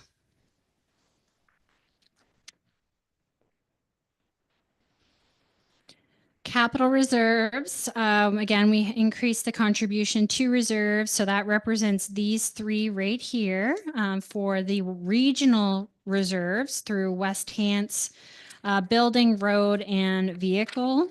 Those are mandated again through the policy and what percentage gets allocated to those accounts. So we base it on that percentage. And that represents 850 from the operating reserve. The other contribution is to the sewer reserve, which again is through the sewer budget based on the depreciation value, less any shortages for that year. And then we have the former West Hants and Town of Windsor reserves that we're trying to utilize within the former areas. So within this year, we're projecting that the former Town of Windsor's reserve will be depleted to 0. And we're estimating that we'll have 376 within the former West Hants sewer reserve. And of course, we have our capital reserve. Our capital reserve is also where we put any sale of land. So we're required through any sale of land to post it to a capital reserve. So that would be where any sale of land would happen. Then we have our Hantsport Fire Reserve, and this is where they've kind of fundraised and kept some money in there. And then we have our former fire equipment reserve. So this would be something that would be specific to the Windsor Fire Department. We are projecting that they will have in there 142,000 at the end of the year. So again, most of their equipment that is not a larger truck is funded through this reserve until it's depleted, and then they'll be funded through the regional reserve. At this point, the regional reserve is only funding the other fire departments, except for Hantsport, because Hantsport is all debt serviced and shared with Kings County. So, with that, moving on, we have our special reserves. So our special reserves, again, these are our restricted reserves. They're restricted through either funding agreements, legislation, or area rates. The special reserve balance at the end of the 25-26 year is estimated to be 5 million. We have projected spend of 8.3 million. With an estimated contribution of 2.1 million, which 603 of that is funded through the area rates. In here, you're going to see our asset retirement obligation, which includes the courthouse, 100 King Street, Hansport Library, an old well in Hansport, and would also include the landfill. Of that, with that asset retirement obligation, we have to estimate what the future rebatable amount is to restore the properties. And then we have to contribute that over the next 5 years. So again, that's why you'll see an increase from last year's assessment, because of course, with inflation, we're seeing cost of remediation increasing. And what we have set aside right now for decommissioning within the courthouse is $319,000. And I just wanted to highlight that, as we will be having more courthouse conversations throughout the budget deliberations. So what you'll see in here is you'll have the Canada Community Building Fund, which is the regional fund, which is the contribution, again, set out by the agreement, the 1.084. That is the contribution per the agreement going into the regional reserve. We have money remaining in the West Hants gas tax, now the CCBF fund, because it was renamed after. We're projecting 2.5 million, and we're estimating that we're going to spend about 2.5 million of that. So we'll have a balance of about 14 million at the end of this year. Or sorry, 14,000. Thank you. 14,000. Yeah, it did, didn't it? Our consolidation reserve, again, is another restricted reserve as per the Bill 55 and part of the funding agreements that we have. So this is to be used on operations and through motion and direction of previous councils to be utilized in rural projects. So what you'll notice in the capital budget is a lot of this funds J-class roads over the next couple years. So that's where this money is going to kind of help support the road rehabilitations within our rural areas. Then we have our Hansport and Windsor Infrastructure Reserve, which supports those bigger renewal projects that you guys see within the capital budget. So you'll see some spends within there as well as contributions. The asset retirement obligation, the amount that you see proposed spend there is for the landfill. The Housing Accelerator Fund is the money that we receive over the next 4 years. We've already completed year 1. So what you're seeing in there is contribution of year 2, and where we're projecting our balance to be and what we're projecting our spend to be. We're going to be in the negative position for that fund, and we'll be recouping the costs through that annual reimbursement of the 270. And then the sustainable, sorry, frog.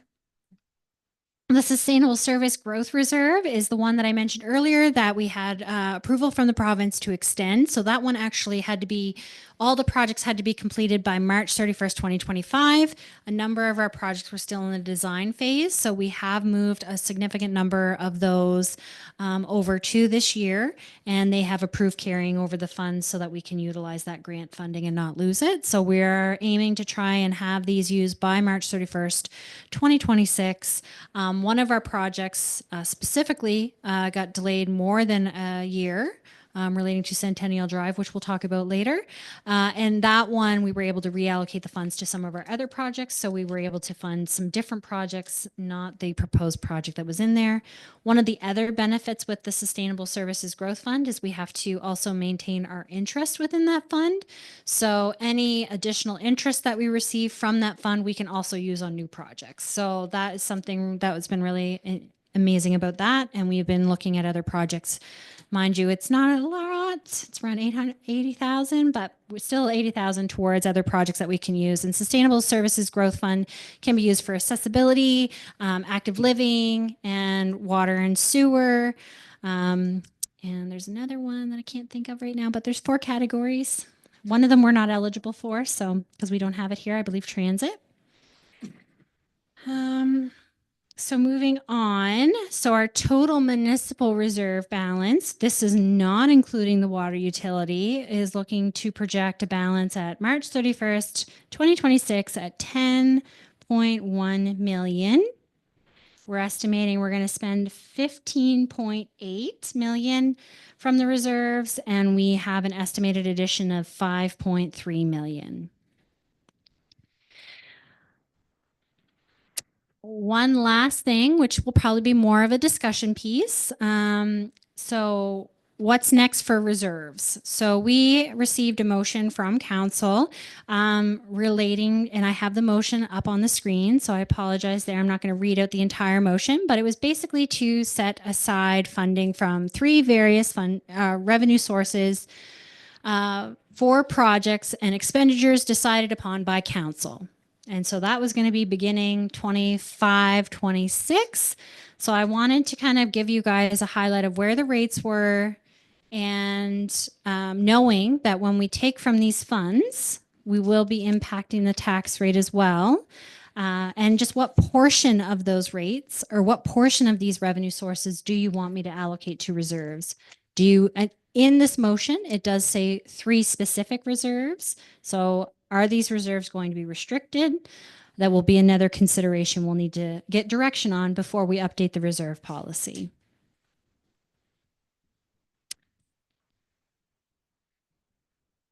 Any questions or direction? Thank you, Director Rashawn. That was power packed in the last couple hours, so thank you for that. So council, is there any questions on the reserve budget at this time for Carly?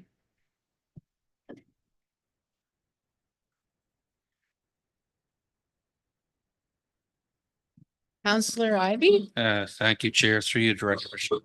Just on the last slide, Director Rashawn, I recall that motion having been put forward last, I'll say summerish. And is there a timing requirement for us being able to address that relative to budget and the process that we're in now and so on? Is that something that, can you talk about timing on that?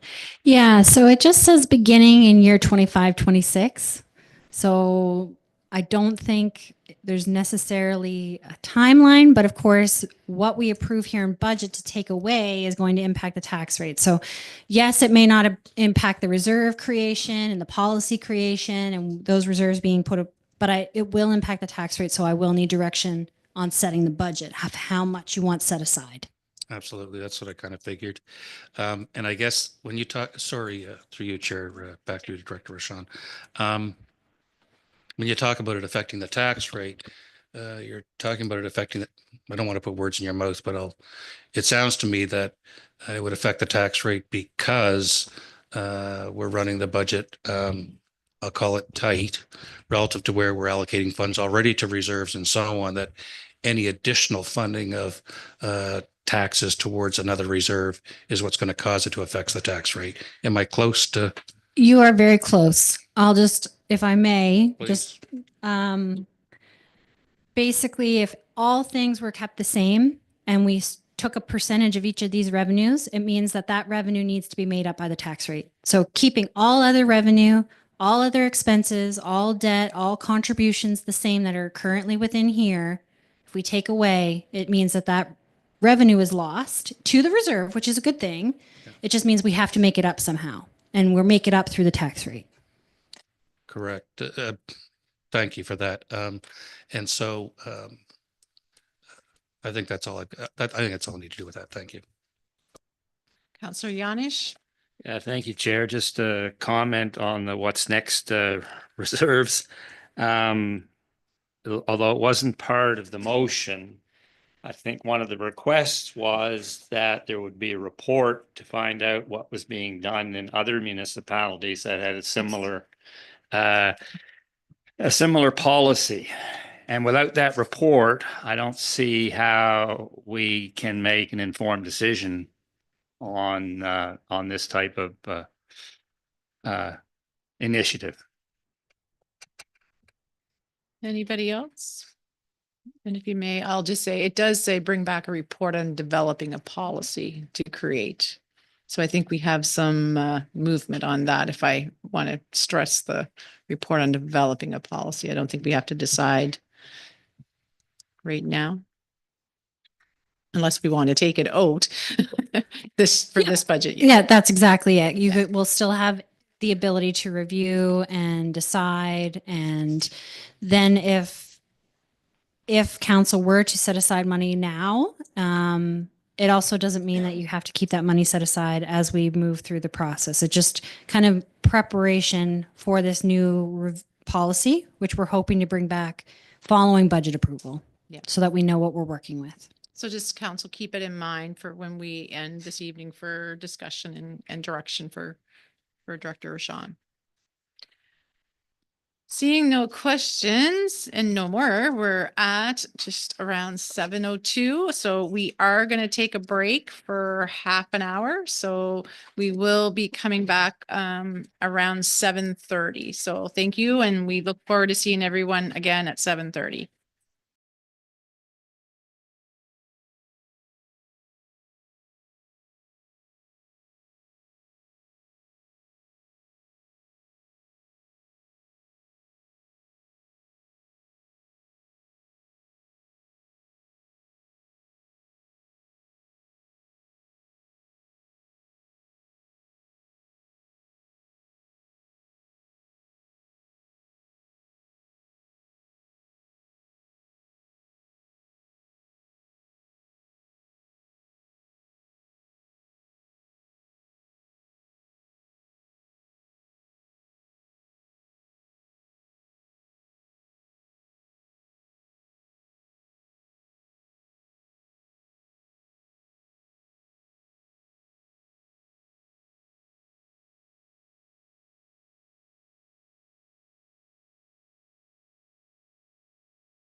Welcome back. It's 7:35. We're gonna resume the budget meeting for Committee of the Whole. So we are now on to capital budget review, and I'll turn it over to Director Rashawn. Thank you, Your Worship. So this one has been allocated more time, of course. We have a large number of items to cover. We'll do a summary of the 5-year, knowing that we're approving the current year with potential of looking forward into the next year for items that might be highlighted as a pre-approval or just to know they're in the queue because they might be designed this year. So looking at that to kind of keep that in mind as we're going through the process. I have a lot of people here with us, our directors and supporting staff that'll be helpful in answering any of your questions. So I'll try and stop within certain areas. So for instance, when we reach the end of community development, I may have a stop and invite Kathy up to join me in case there's questions about community development before we move into public works or any of the other departments. All right, so going into our 5-year capital budget. And so what I'd like to do within our 5-year is to calculate out our yearly average. So within the 5-year total, we're estimating a capital budget of 259 million. With that, our yearly average would be 51 million. And this year we're proposing 55.8 million. You can see over the 5-year process, within IT, 493,000, planning and development, 808,000, West Hants Sports Complex, 488,000, Windsor Community Center, 911,000. Rail Corridor Trail System, which is the Manaway to Stanley Trail of 1.8 million. Community Development of 5 million. Public Works, and this would include equipment, vehicles, facilities, and those other projects on the smaller side that are not considered renewal projects. So that would mean like just a sidewalk rehab or something on the smaller scale, like a culvert. So that being said, Public Works General, 31.7 million. Our capital renewal projects, these are going to be the bigger projects. This is going to be stormwater, water, sewer. There's going to be design elements within there. There's going to be project management elements in there. That's at 166 million over the next 5 years. Biggest driver within that category is, again, mentioning stormwater. We have Cannibal Creek in there, but also inflationary costs due to road rehabilitations.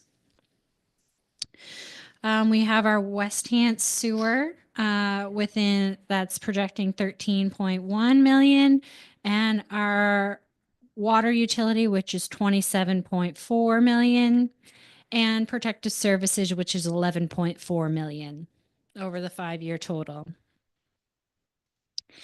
If you would like detail within that for over the 5 years, it is within your capital budget. It lays out the specific projects within that category. We will highlight the road renewal projects each of the 5 years because those have a bigger impact because of the design elements, but we're not going to go into every detailed project over the next 5 years. But this gives you a highlight of what we're estimating to spend under each of those sub-department categories. Within that 5-year capital budget, I've highlighted here for you where most of the funding is coming from. So over 5 years, we're estimating 55.9% coming from long-term debt and 31.1% coming from provincial or federal funding. Provincial and federal funding, keep in mind that includes post-consolidation funding, as well, not post-consolidation funding, but it would include the SSGF funding, the Sustainable Services Growth Grant that we have. So that's going to be highlighted within there. It's also going to cover the Housing Accelerator funding for some of the capital work within the Planning and Development Department. So you'll see that within the provincial and federal funding category. We have CCBF, which is, again, the next largest contributor to the overall 5 capital over the 5-year capital, as well as our reserves. We have small contributions coming from our general operating and our water operating, as well as consolidation funding, as I mentioned earlier, which is being used for J-class roads over the next 5 years. And then our water capital to fund water utility related projects. So within this capital review that we're doing today, we're going to be reviewing water capital on day 2. So that won't be covered tonight. And we'll be reviewing fire capital on day 3 when the fire chiefs are present. The water utility represents 14.7% of the 5-year total capital budget, and fire represents 4.4%. Within the 5-year total, we have outlined here how we will be funding each year within that 5-year total. Again, this is highlighted within the capital budget as well. So you can see each year broken down how much we anticipate we will be taking from the Canada Community Building Fund, reserves, general operating, users, which users are through the utility or through the sewer system. So there's items within there that are funded through users. Not as much with the new bylaw changes. So I'll be explaining that a little bit later as we're getting into the current year. And then we have long-term debt. And we have consolidation funding, water operating funding over the next 5 years, which again is funded through the water operating budget, which we'll be talking about on day 2. Water capital, which is funded through the depreciation or capital reserve for the water utility, which we'll be talking about again on day 2. And then provincial and federal funding, which I've mentioned prior, includes Housing Accelerator Fund and any other specific grants that we've gotten, which you can then see the corresponding withdrawals in the reserve budget from those different items. Going into the 5-year capital plan for admin, IT, planning, and bylaw. So within that category, we're over the 5 years, we have 1.3 million of the admin, IT, and planning and bylaw projects over the 5 years. 40% is being funded from reserves. 42% is being funded through provincial or federal grant funding. Big chunks of that is relating to the Housing Accelerator funding. And then we have consolidation funding and Canada Community Building Fund, with a small portion coming from general operating. If you want to see the 5-year total, you can see that on page 12 of your capital budget, and the detailed total for the current year is on page 4. For community development, the total over the next 5 years, and this would include the rail corridor, the community center, as well as the sports complex, would be 8.2 million. With 59% being funded through the CCBF. So again, community development is a item that usually is eligible under the CCBF fund, with provincial and federal grant funding included in there, as well as general operating, some coming from reserves. And then we have long-term debt of 1.5%. If you want to look at the detail 5-year capital budget for community development, it is on page 13 of our capital budget, and page 5 for the detailed current year, and it represents 3.16% of the 5-year capital total. The sewer system, which would include both Windsor and West Hants sewer, which were consolidated as of April last year. So this will be the first year where we have those comparative numbers. And with that, we have 13.1 projected for our 5-year total and 1.5 within the current total. Of that, we have 68.4% being funded through long-term debt. We have 13% being funded through reserves. That's more specifically the sewer capital reserves, which are highlighted within the next little while. And then we have the general operating, which is again funded through their operating budget for sewer. Users, which again is a very small percentage based on the capital budget, which I'll explain a little bit later, because there is changes to the sewer laterals through the bylaw. So that's going to increase the expense. So now we're seeing a little bit less on that line. And then we have the provincial and federal grant funding. So we're anticipating over the next 5 years to receive 17.4% of the funds from provincial or federal funding. So with that, the detailed sewer budget for the current year is on page 8, and the 5-year capital detail budget is on page 17. We have, this represents 5.1% of our 5-year capital budget. Within public works, we have 31.7 million over the next 5 years, with 9.1 in the current year. Within this budget, the detailed current budget is on page 10, and the 5-year detailed budget is on page 19.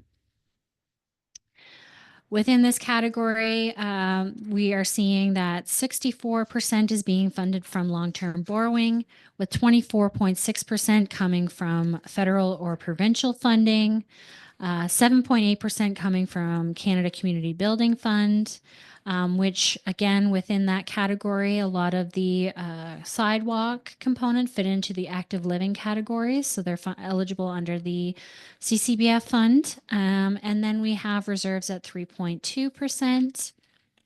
And those would be our building and our vehicle reserves that you see within our capital reserve area funding those projects. For the most part, some might come from operating depending on what it is. Within the public works, just to kind of, again, keep that in mind, they have roads, stormwater, facilities, vehicles, and equipment, and with the exception of their larger capital renewal projects. And it represents 12.2% of the 5-year capital budget. The 5-year capital for the capital renewal projects. So these are those larger scale projects, as I explained prior. We're estimating a 5-year total, or projecting a 5-year total of 166 million.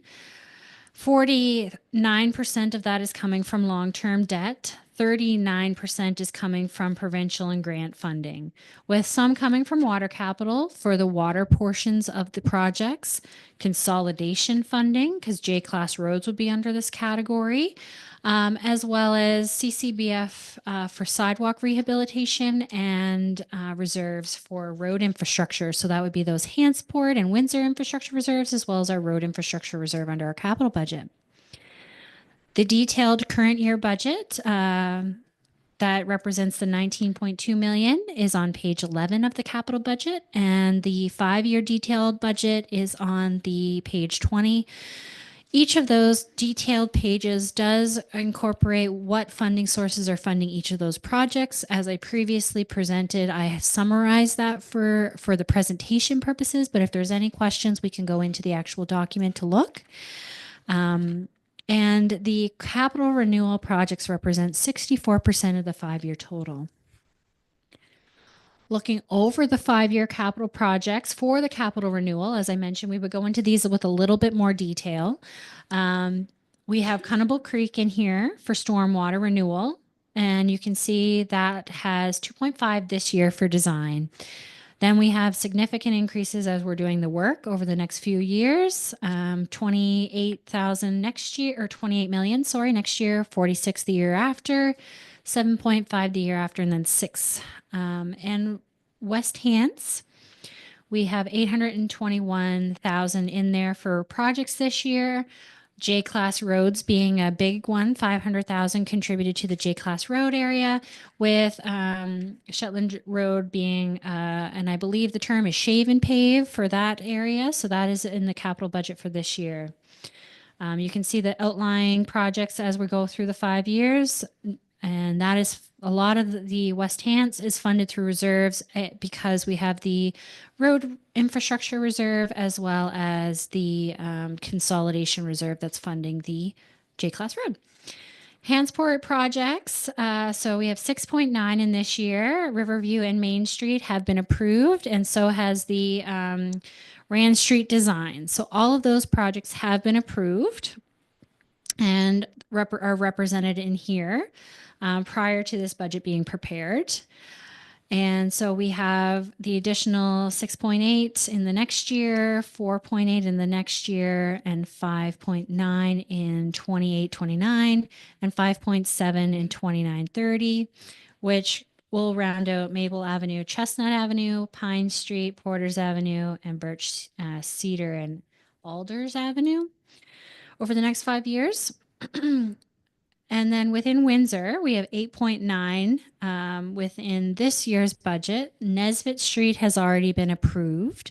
Nesbitt Street has ICIP funding, so that is going to be part of that project that you'll see coming out of, and I believe ICIP falls under provincial, so you'll see that under provincial. And we have Payzant to King Street Connection, which is something that council's already been previously talking about, and the timing of that project. We have design for Wentworth and Payzant Drive traffic control, which is something, again, council's already been chatting about this year, and design for O'Brien Street. Over the next 5 years, a lot of these projects, again, will be multi-year projects. So for instance, King Street is not something that's going to get done all in 1 year. So you'll see that there's a 4-year allotment for King Street, starting with design and construction. Then we have Cobbett, Fort Edward, and then ending off with Avon and Cottage. So going into the next slide. The next slide kind of highlights, and again, this is kind of the breakdown of the 5-year budget for all of those different categories relating to design, engineering, project management, water renewal, sewer renewal, road renewal, including stormwater, curb and gutter, sidewalk renewal, as well as contingencies. So this is all those projects added together. The 2 highlighted lines here, and this is why I like to show this slide, is because water and sanitary sewer are not funded through the general rates. So those are funded through the sewer system and through the utility. So those, and highlighted within the blue and the green here, are funded through the other reserves and or debt servicing specific to them. The sewer utility, any borrowing on those sewer utility does impact our debt ratio, but it is funded through the sewer utility rates.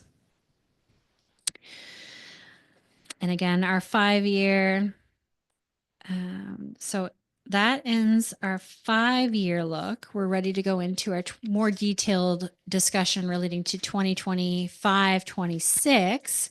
I'll pause here in case there's questions on the 5-year, and then we'll get into the more detailed stuff.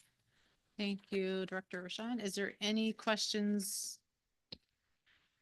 Counselor Bob Morton or Paul Morton? So I see for you that the Wentworth traffic control is 5.7 million next year. Yes. What does that give us? What are we looking at? So I might call Director Richard up to speak to that. Again, we're still waiting for direction, which is why we call it traffic control.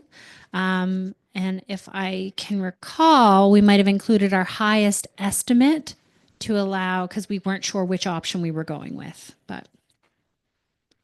Yeah, so just a bit through you, Chair. So with the highest one would be the roundabout. So we would like at some point to put that back on council agenda, traffic signals or a roundabout. So the roundabout is the higher of the 2. So that's what we're projecting in year 2 for that section.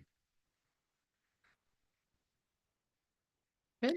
Are there any other questions for Carly? If not, we'll. Oh, Councillor Ivey. Yeah, I'd like to ask a question again. I know I missed this very first part of it, but I was listening through YouTube as best I could. And so but it has to do with a question or the conversation that came up on Tremaine, which was included within the 1-year budget allocations and shown. I think I must have missed the mayor asked a question to which the director responded. I don't understand the nature of what that question was. But the crux of what I got is that based on the council decision of a month and a half ago, so it was pulled out here today. It's showing on a couple of other pages, but it's not showing here. And so the reason for the question that I have at the present time, and I'm caught a little off guard by it, but just to say that I believe the motion was that it be included in the 5-year capital budget. What hadn't been defined in the meeting is which 5-year capital budget we were talking about. And I'm not being cute when I say this, but each year we have a 5-year capital budget, and whether it's because it began with last year, so whether it was a year ago, it'd be included in the 425 capital budget counting forward, or whether it be included as part of the current, or what, it just, we never got clarity on that. But the reason for my question is that we're not showing it at all here.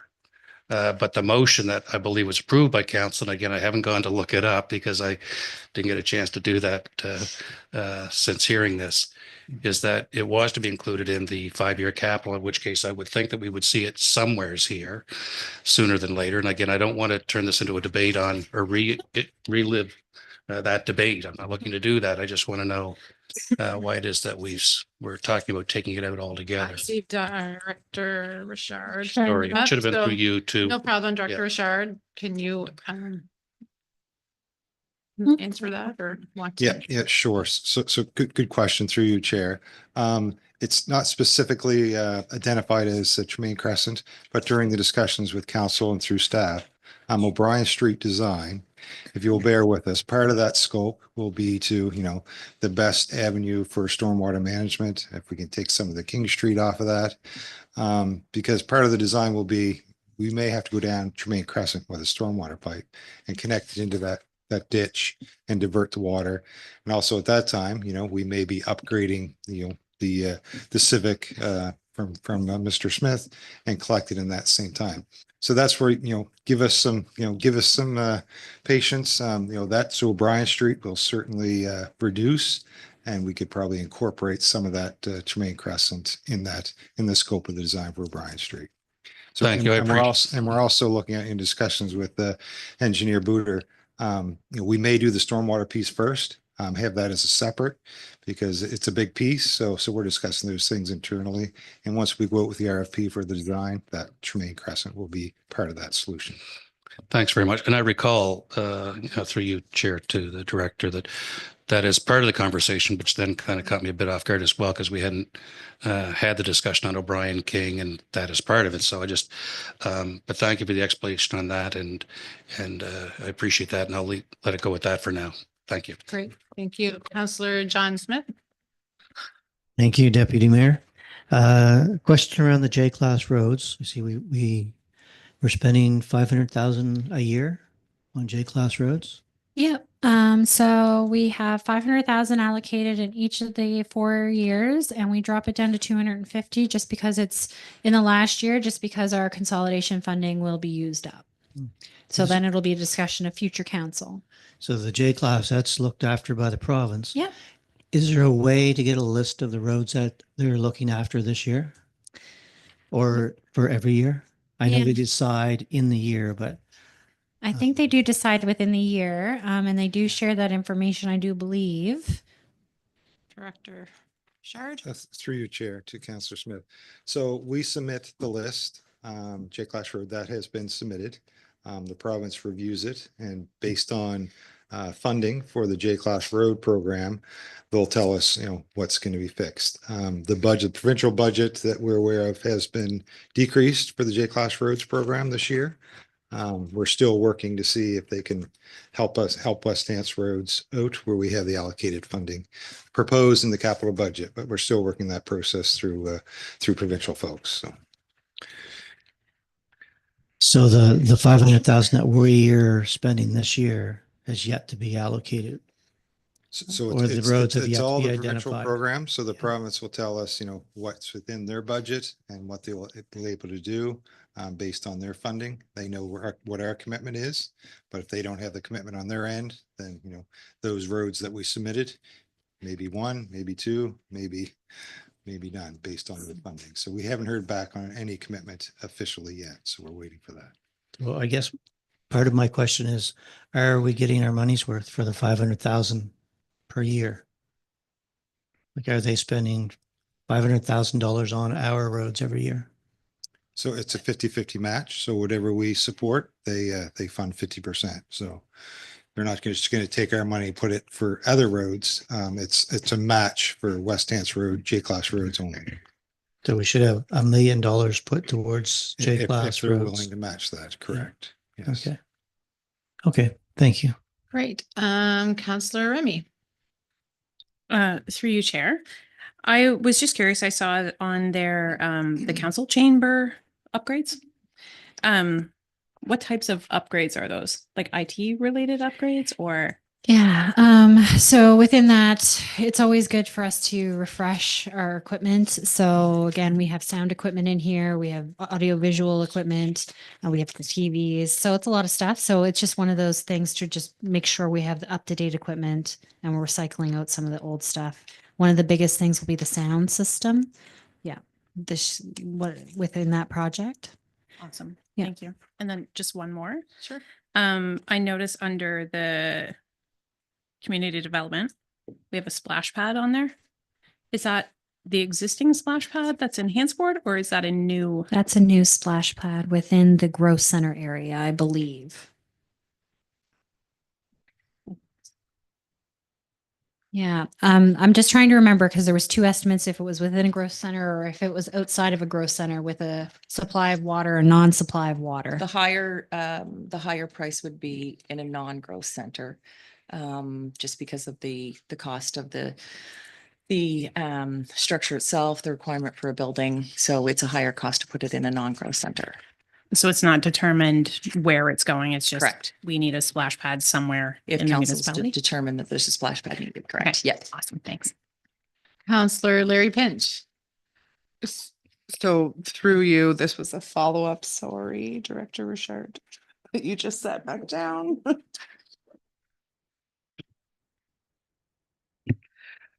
So if the government per se says we're only going to do 200,000, then our 500 reduces to 200,000 and we just do not do the work that was going to be completed with the other 600,000, our 300 and their 300. Through you, Chair, I really can't speak on behalf of the province, but I may have said, I don't think the funding has been decreased for J-Class roads. It's just how many submissions they have, how they're going to allocate it. We're waiting for that. So they usually submit, they'll give us a notice. So X road, XYZ roads are approved, or just X is approved. And they'll do tender results. So sometimes the tender results comes in higher. So they'll say we can only do so many kilometers of J-Class roads. So they only have so much funding allocated to J-Class roads, and how many municipalities are participating in that current program per year. And we'll get notice back. So it's up to them to tell us, here's our 500,000. We're willing to do so many kilometers of J-Class roads. And they'll tell us if we're successful or not based on their funding model. Yes, I may be. So I guess what I'm wondering is if their funding doesn't match the 500 that we've allocated, then our funding amount goes down. We don't do it regardless. Exactly. It's only 50-50. Yeah, it's less of a draw from the consolidation reserve, which means we have more money within the consolidation reserve to allocate later. So for instance, I mentioned we decreased the contribution or the J-Class roads in year 5 because the consolidation funding is running out. So if any year those are reduced in the matching process, it just means that we can tack more on to the end, if that's council's wishes. There's no way we can just say, here, province, here are all of the J-Class roads for 100% to be funded. No? Okay, cool. Counselor Bob Morton. Yeah, thank you, Chair. Just super quick, Community Way Park. What is that, Community Way Park?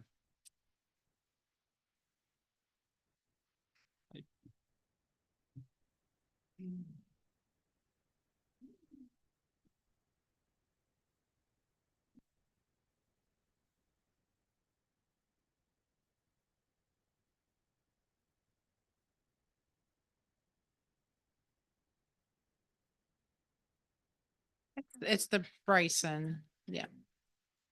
So it's the parcel of land that Burgess Crescent playground is on. So that whole parcel of land, part of it abuts Burgess Crescent. So that's the playground part. And then the opposite side abuts Community Way, which is the park that we would like to develop. Currently it's not developed into anything. We would like to create a park there. Very cool. Thank you. And Counselor Ivey. Thank you, Chair Kathy. It's probably you. I was really trying to. Sorry. It's just a follow-up to the question on the splash pad, because there's 900,000 shown over the 5 years, but it's allocated out in two 450 amounts. Is that assuming that there would be two versus one, or can you just a little edit?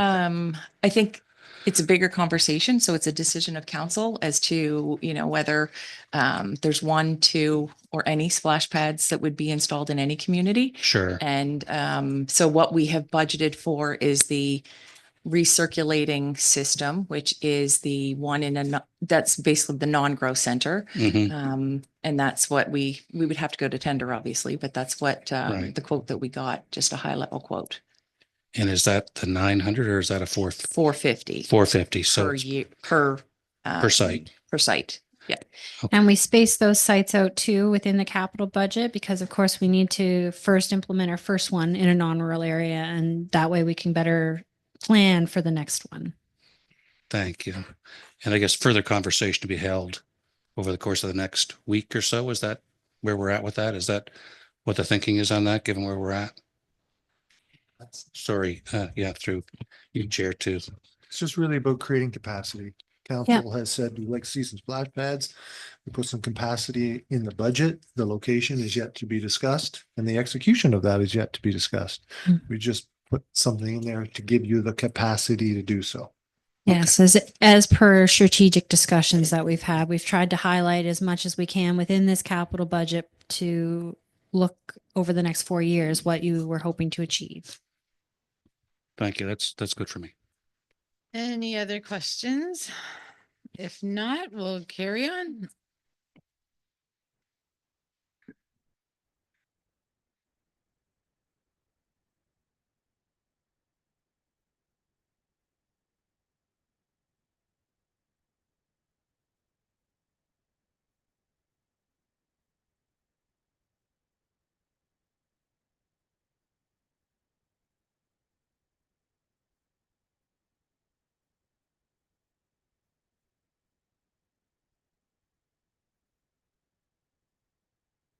Twenty 25-26 capital budget is 55.8 million. On the screen before you, I've highlighted where the funding sources are coming from for this capital budget. So we have 4 million coming from the Canada Community Building Fund. We have 5.7 coming from reserves. So that would be both operating, special, and capital. We have general operating supporting 46,000, user supporting 69,000, and we have 33.5 million in long-term borrowing and 1.4 from consolidation funding, 76 from our water operating, which we'll be covering in day 2. And we have 611 coming from water capital. So that would be the capital or depreciation, again, covering on day 2. And we have provincial and federal funding at 10.2. Again, a lot of that federal and provincial funding is associated to ICIP, the Sustainable Services Growth, and the Housing Accelerator Fund. So some of those funding sources have already been confirmed. And we'll see, of course, we've made estimates for additional grants as we move forward through this budget. So of that, that's a big chunk, 60% coming from long-term borrowing. Provincial definitely is funding the next big share, which would be 18.4%, followed by our reserves at 10.4%. Keeping in mind our average yearly capital based on our 5-year capital is 51.9. So we're over our average yearly capital. And the utilities and the fire departments within the current year of 25-26 represent 34.1% or 3.2%. Under admin, IT, and planning and bylaw, we have 60.9% coming from provincial and federal funding. Again, most of that is the Housing Accelerator Fund. We have reserves at 25%, consolidation funding at 10%, and Canada Community Building Fund at 3.1%. So within the current year, IT has budgeted 145,693. That includes new corporate firewalls, which our current firewalls need to be updated due to the changes with Windows coming this year. Council chambers upgrades, which Councillor Remini has already asked about, relating to this room and just the IT supports that this room requires. So just upgrading some of our technologies to make sure we're current and we'll be able to present our meetings to the best of our abilities. And then we have a network overhaul. So we're working within our current network and looking at ways of segregating it a little bit more, breaking down the different processes within that network. So just these would be, again, studies and supports for that. And then we have Windsor waterfront camera upgrades, which is a carryover from the previous year. We have the camera, it just has not been installed yet. So that's just a little bit of carryover amount that you're seeing there. And then under planning and development, anything that has the HAP and an action item noted is from the Housing Accelerator Fund. So if you do require more information, a Housing Accelerator Fund plan has been shared with council previously. So it can kind of express some of those more plans going forward over the next couple of years. But we have an integrated management plan, which I believe the tender is almost ready to be released. So working on that, which is very exciting because we know Public Works and Planning are working on that together. We have a transit feasibility study through the Climate Action Committee. So that has also received some grant funding to fund. So that's great. We also have architects and design engineers. So we have seen that come through RFP process. And we have the municipal planning strategy review. So again, that's still underway. So we have some carryover there relating to that, which is the municipal planning strategy and the land use bylaw. We have the land inventory and the permit software. The permitting software quote is a little bit lower. So that's an item that we've identified might be able to be reduced as we're going through the deliberation process. And then we have a small scale solar project for climate action, as well as a solar energy feasibility study. And we also have EV chargers at 76 Morrison Drive. So that is the admin, IT, and planning bylaw. Current year capital budget. Is there any questions for Tim, Carrie, or myself?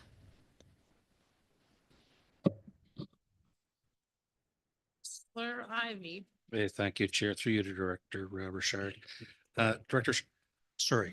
Roshan. Got my R's mixed up. Director Roshan, so we have a fair number of carry forward items within the planning side of things here. And I think we see that in some other categories later on as well. So it appears that they don't aggregate in with new spending as purely being carried forward for what we're going to see on the 1 year term. But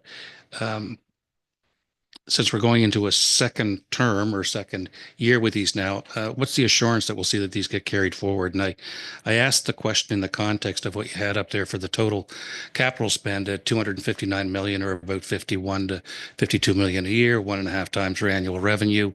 And what I guess we'd say substantially more than what our annual capital spend is. Is everything that we've got in here going to get done, I guess, in the coming years, where I'm coming from? And I know that you probably can't answer that as Director of Finance, but it's where my concern lies, in that we're seeing a lot of items in the capital side of the budget that aren't getting carried forward on an annual basis.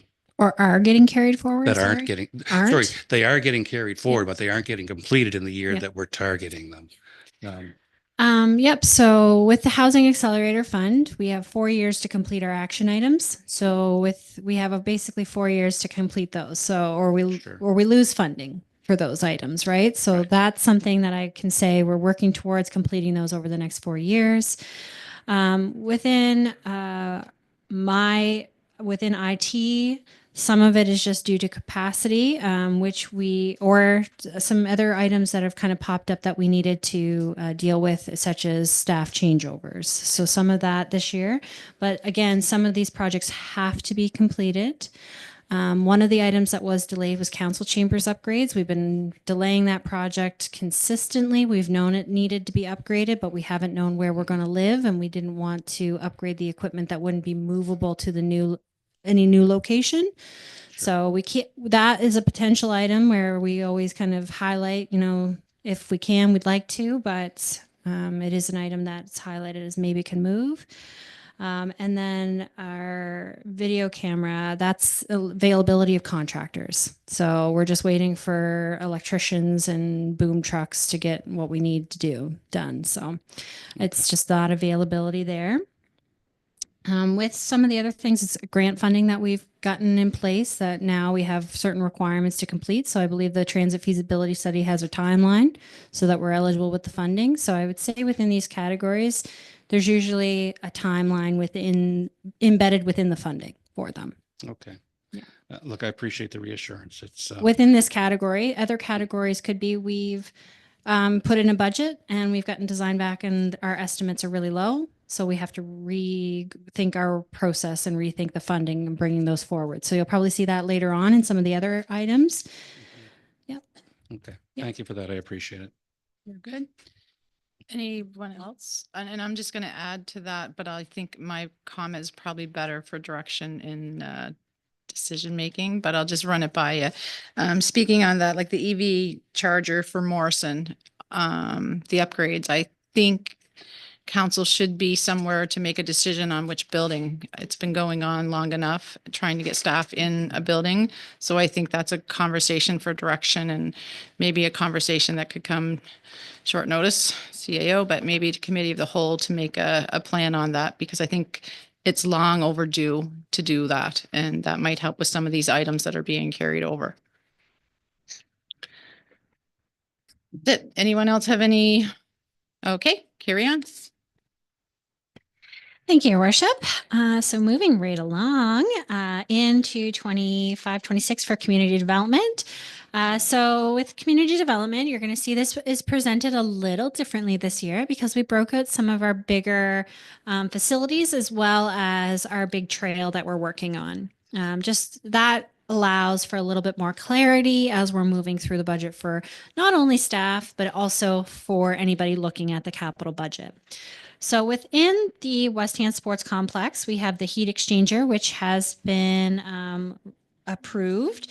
We also have the sports complex upgrades, and I believe we have some upgrades noted within the budget, which Kathy or Kevin can speak to. We have exterior LED sign for the sports complex, as well as replacement of the rubber mats, as they are, if you can believe it, that facility is 6 years old, so they're starting to deteriorate. So that is the replacement of those. And then we have our Windsor Community Center, which is $426,000 we're estimating for this year.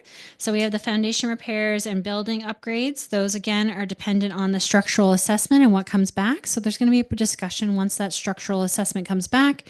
So these again are just placeholders on what we think are going through the process.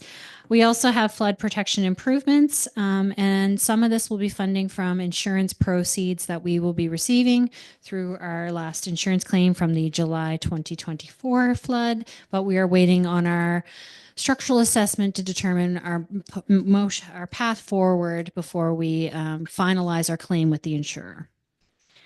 And then we have our rail corridor trail system, which includes the Little River Bridge, which we have a grant for. I believe it's $150,000, some of which was for design, so would have been attributed to the previous year.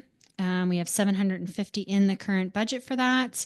We have Rail Corridor Part A, which is the big washout. So we have been approved by disaster assistance funding for mitigation funding there. So that is funded through DFA, the 580.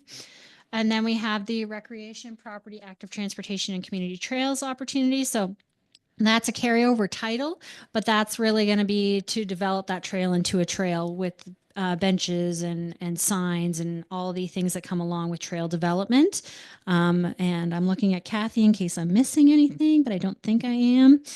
And then our rail corridor part B, which is more of our culverts, again, damage from the July 2023 and 2024 floods. So again, that's going to be part of our DFA funding, hopefully, and also through the CCBF fund. So within that, you'll see here within these three categories, 29.4% is coming from provincial or federal, 17% is coming from reserves, and 52.7 is coming from CCBF. Is there any questions on this slide before I head into community development part B? Counselor Paul Morton. For you, just as quick on the structural assessment for the community center, is there a timeline on that when you might see that back? Good question. I want to say midsummer, but we're not sure. I think the original discussion was around how long? Like 4 to 6 months? No, actually, they've already been in the building and we're just waiting for the final report. So it could be, it depends on their timeline to get it back to us, but they've already been in and assessed the building. So we're just waiting on the report. So hopefully sooner rather than later. Yeah. Perfect. Counselor Scott McLean. Thank you, Chair, through you to Counselor or sorry, Director Rashawn. The Little River Bridge, it's showing here 750,000. But over here, there's 650,000 is federal funding. Provincial and federal, yeah. So it basically the cost of that bridge and the design is pretty much going to be covered by. So we have some grants and we have some of the work around that is DFA-able. So there will be some of that as well. Okay, so which is federal funding. So it will be covered then pretty much. Pretty much. Okay. And then we have CCBF, which is also federal funding. Okay, thanks. Yeah. Sorry, Steve. Think so. I think we might have to revisit that one. Mhm. I think we had 150,000 for the Yep. bridge, but the cost of the bridge has escalated due to the RFP Mhm. process. So I think, Carly, we might have to revisit that one. You do have it noted as 650, as Scott has noted, Mhm. but I think you're going to find that that's not confirmed. Mhm. So maybe we can come back to that one. Yep. You think you're right. You are right on the DFA part A, part B. But that bridge has grown in size and scale, we'll say, as we start to get the quotes back. So some other complications with existing abutments and rivers and all that kind of stuff. So we should give you an update on that one. Yeah. Through your worship, I have 100,000 allocated from the provincial grant that we got left because we got 150. Some of it was utilized in design, and I have 650 coming from CCBF, which is the federal portion. So, so I mentioned 650,000 is coming from the CCBF fund. Yeah. So that's fully funded through those two grants. There you go. Counselor John Smith. Thank you, Deputy Mayor. So just to be clear, all of those are funded except for 17.9%. From reserves, yeah. Right. So we Yep. pay 17.9%. Yep. Okay. Thank you. Any other questions? Seeing none, carry on. All right, just give me a second to reshare my screen since I had to jump into my details. Yeah. Let's just see here. Appreciate your guys' patience as I bring this up.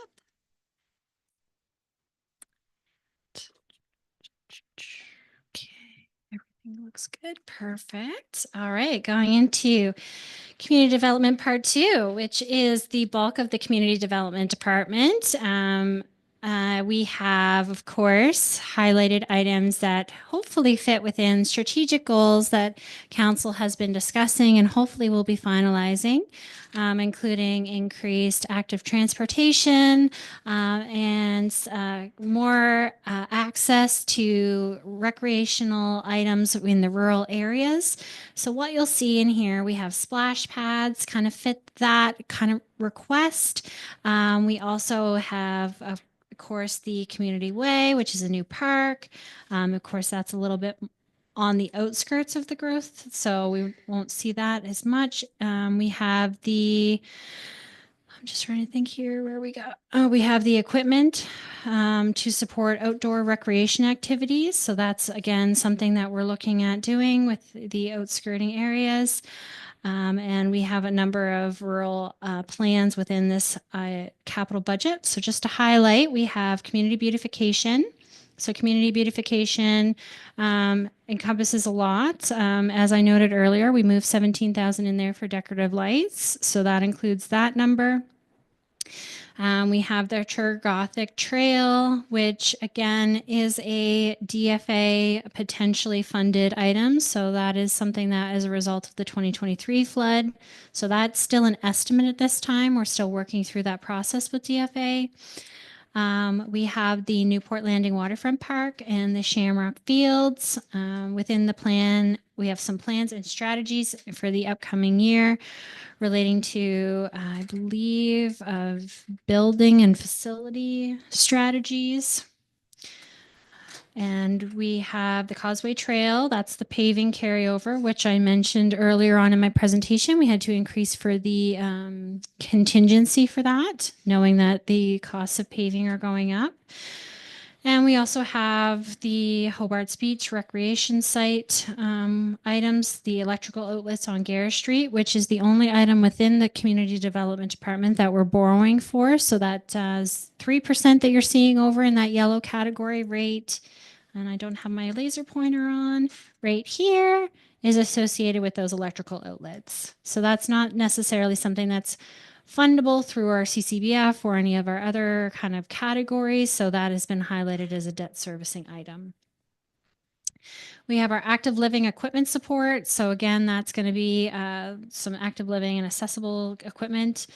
And then we have our growth center trail development opportunities. I will ask our director to speak to those, what specifically that looks like, but that is again to support some of the council initiatives. Then we have our highway signage project with East Hants, which we've recently seen the report on. So that's kind of underway. That one is funded through consolidation funding. So, or at least a portion of it is funded through consolidation funding for the big highway signs as we move forward. Maplewood Cemetery. So that's the expansion. So that's a review of that. We have Irishman Road Recreation Site. So again, that's just, again, capital work for that. We have the R.A. Georgie Memorial Park work, as well as the Municipal Cemetery work in Brooklyn. We have work at the Hants Aquatic Center, which I believe is filters now. And we have the Eldridge Road Recreation Site work, as well as the Coach House work and Old Parish Cemetery and the Hansport Community Art Project, which again, that one is a carryover. So I can speak to that one. We just haven't had a location decided on where that artwork can go. So that's what we're waiting on for that. We need permissions. Any questions for community development, knowing that the bulk of it is funded through CCBF and reserves? Councillor Ivey. Yeah, thank you, Chair. Just, it's not as much community development as much as what we occasionally see ourselves funding here for long-term debt. And so I'm only going to pick on the example. There's other ones, but just it's the electrical outlets for Gary Street to be funding that at 55,000 through long-term debt. Is there a threshold at which point we say, you know what, it's not worth doing the long-term debt? We should just either take it out of operational or capital reserves. Can you guide me on that? Because I don't see that. So I try and apply a threshold to all of the capital projects that we have, knowing that our larger projects typically require more support from long-term debt. With recreation and community development, there's a lot of additional funding under provincial programs and CCBF, and we have some reserves, but they don't have the same capital reserves as, say, some of our other departments. So within theirs, if it's not something eligible under the special reserves like CCBF, or there's no grants available, or which we've already seen the reduction of our operating reserve. So I'm not recommending we would take it from our operating reserve. So the only other available funding source for that would be through general operating, which would add 55,000 to that baseline expense, impacting the tax rate. Whereas if we look at what $105,000 over 5 years looks like it's a lesser amount on the general rate. Yeah. Yeah. Thank you very much. Appreciate that. Any other questions? Seeing none, we'll carry on. So moving right along into sewer. So within the sewer, we have 1.5 for this year of the 55.8. It represents 2.8% of the capital budget, with borrowing being at 784,000. Within that, we have the treatment plant phase 3. Some of that is being funded through the SSGF because it's an expansion of our capacity within our sewer system, so it's eligible under that fund. And then we have the Chergothic Creek sewer crossing, which I believe we just approved the design for, so that was carried in. We have lift stations. So again, something that was brought forward through council as an item that they may want is dedicated standby generators for the lift stations. So we are looking at purchasing those over the next 5 years. So you'll see an allotment in the next 5 years, purchasing a certain number of standby generators to support those lift stations. We have lift station panels and SCADA upgrades, which is something we have to, again, keep on top of. So we replace a certain number every year.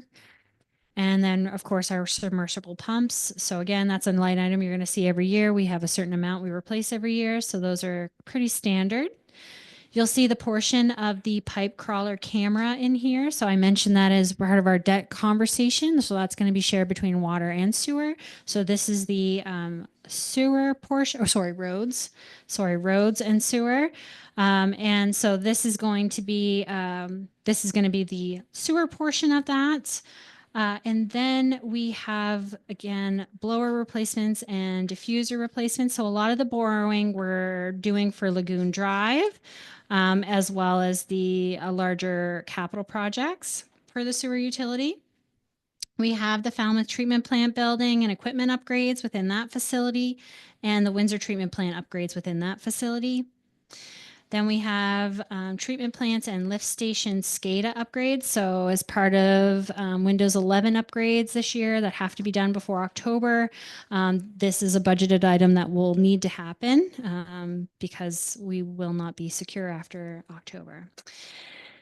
Lagoon Drive disinfectant equipment. Again, that's part of the bigger borrowing project for that area. We have the new service laterals. So again, that used to be funded through the users, but with the new bylaw changes, that's now funded through the sewer utility. So that's coming off. And we'll see that funded through the general operating expenses as they occur. And then we have our treatment plant surge protection and our lift station access doors, which we also have to replace on a regular basis. So we budget for a certain number to be replaced each year, and that way we're not replacing all of our doors all at the same time.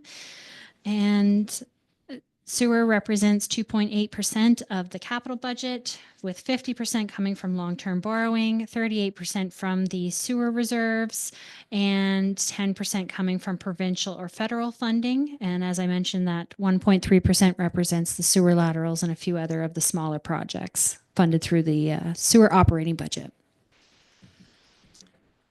Any questions on sewer? Any questions? Seeing no lights, let's carry on. All right, perfect.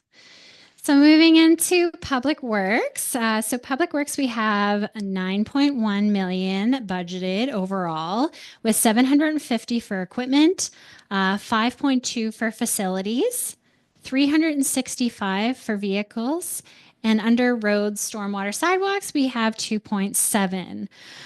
So within that category, Public Works represents 16.4% of the 25-26 capital budget, and the total borrowing estimated within this budget is 7.5 million in borrowing. As you can see from the big area of brown on the pie chart, we have 3.6% coming from reserves, and we have 13.6 coming from CCBF. As I mentioned before, a lot of the concrete sidewalk reconstructions or anything relating to active transportation, which would include sidewalks, is eligible for CCBF. So that's funding a lot of those projects under the roads category. Whereas they don't pay for paving, so that's not going to be included. So if you see paving in there, that's not going to be included in the CCBF. And then we have a small percentage coming from general operating. So within the categories for equipment, we see a sidewalk machine. We also see a replacement backhoe, the roads portion of the pipe crawler camera, a mulching head for the excavator, and a sidewalk plow blade. So for instance, I believe it's the sidewalk plow blade. That is something that's being funded through operations for capital. So capital out of revenue.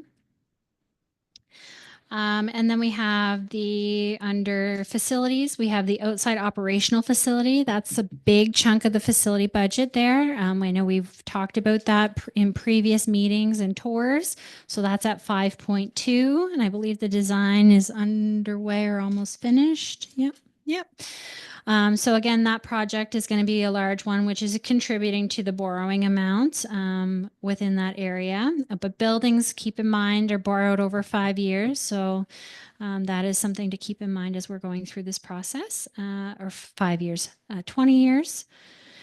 Hansport Library is looking for some upgrades to that. So we have 52,000 in there. And then we have the Hansport Public Works Garage, which has 20,000 allocated in there for some upgrades in that area where we do keep some of our equipment. And then we have a sidewalk plow, dump truck under vehicles. And within the roads area, we have the Tregothic Creek Stormwater System Culvert upgrades. So we have the design for that. And then we have some asphalt sidewalk replacements with concrete. So that was, again, part of some of the discussion within council strategic. So we have an allocation each year to start converting from asphalt sidewalks to concrete sidewalks. And then we have the Avondale boat launch repair, which is in there. We also have Avon to Gray concrete sidewalk construction, and we have the active sealing program. So that's also an annual amount that you're going to see there. That helps seal active sealing each year. We only get one invoice for that. Then we have Halewood geotechnical program and remediation. Don't have a lot of information on that, so that's definitely something. If you have a question, we'll direct to Director Richard. And then we have Smith Crescent cul-de-sac design. So we've seen the Smith Crescent in the community development, and this is also another kind of complementing project within that area. We have the crosswalk rapids flashing signs of 52, and the radar speed signs, I believe. Todd, I'm looking, is that 2 or 1 radar speed signs? And then we have 4. Okay, perfect. So that represents 4 speed signs. So we have that allocated. And then we have our active signage program. Again, that's something that is just a part of our annual budget every year, just to stay on top of our signage program. Within this, happy to answer any questions. If there's any questions for Public Works on the Public Works projects before we get into capital renewal. Zabian? Can you, through you, Chair, to Director Sean, how many of the rapid crosswalk signs would that equal? I thought that was 4. Oh, so that's the 4. Okay, I thought that was the speed radar that you had said, but.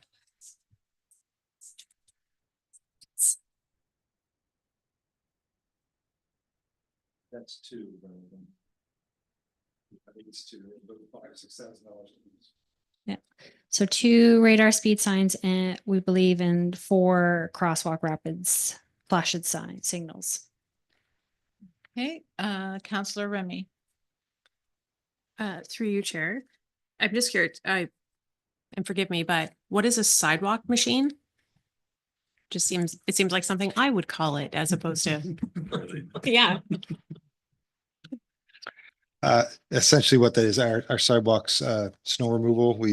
It's the narrow little, some people refer to it as municipal tractor, but it's to plow and salt and sand our sidewalks. Usually done in the wintertime, but we also have some attachments. We can do some sweeping with it too, but the majority of the time it's used for sidewalk plowing and snow and ice control. Councillor Ivy.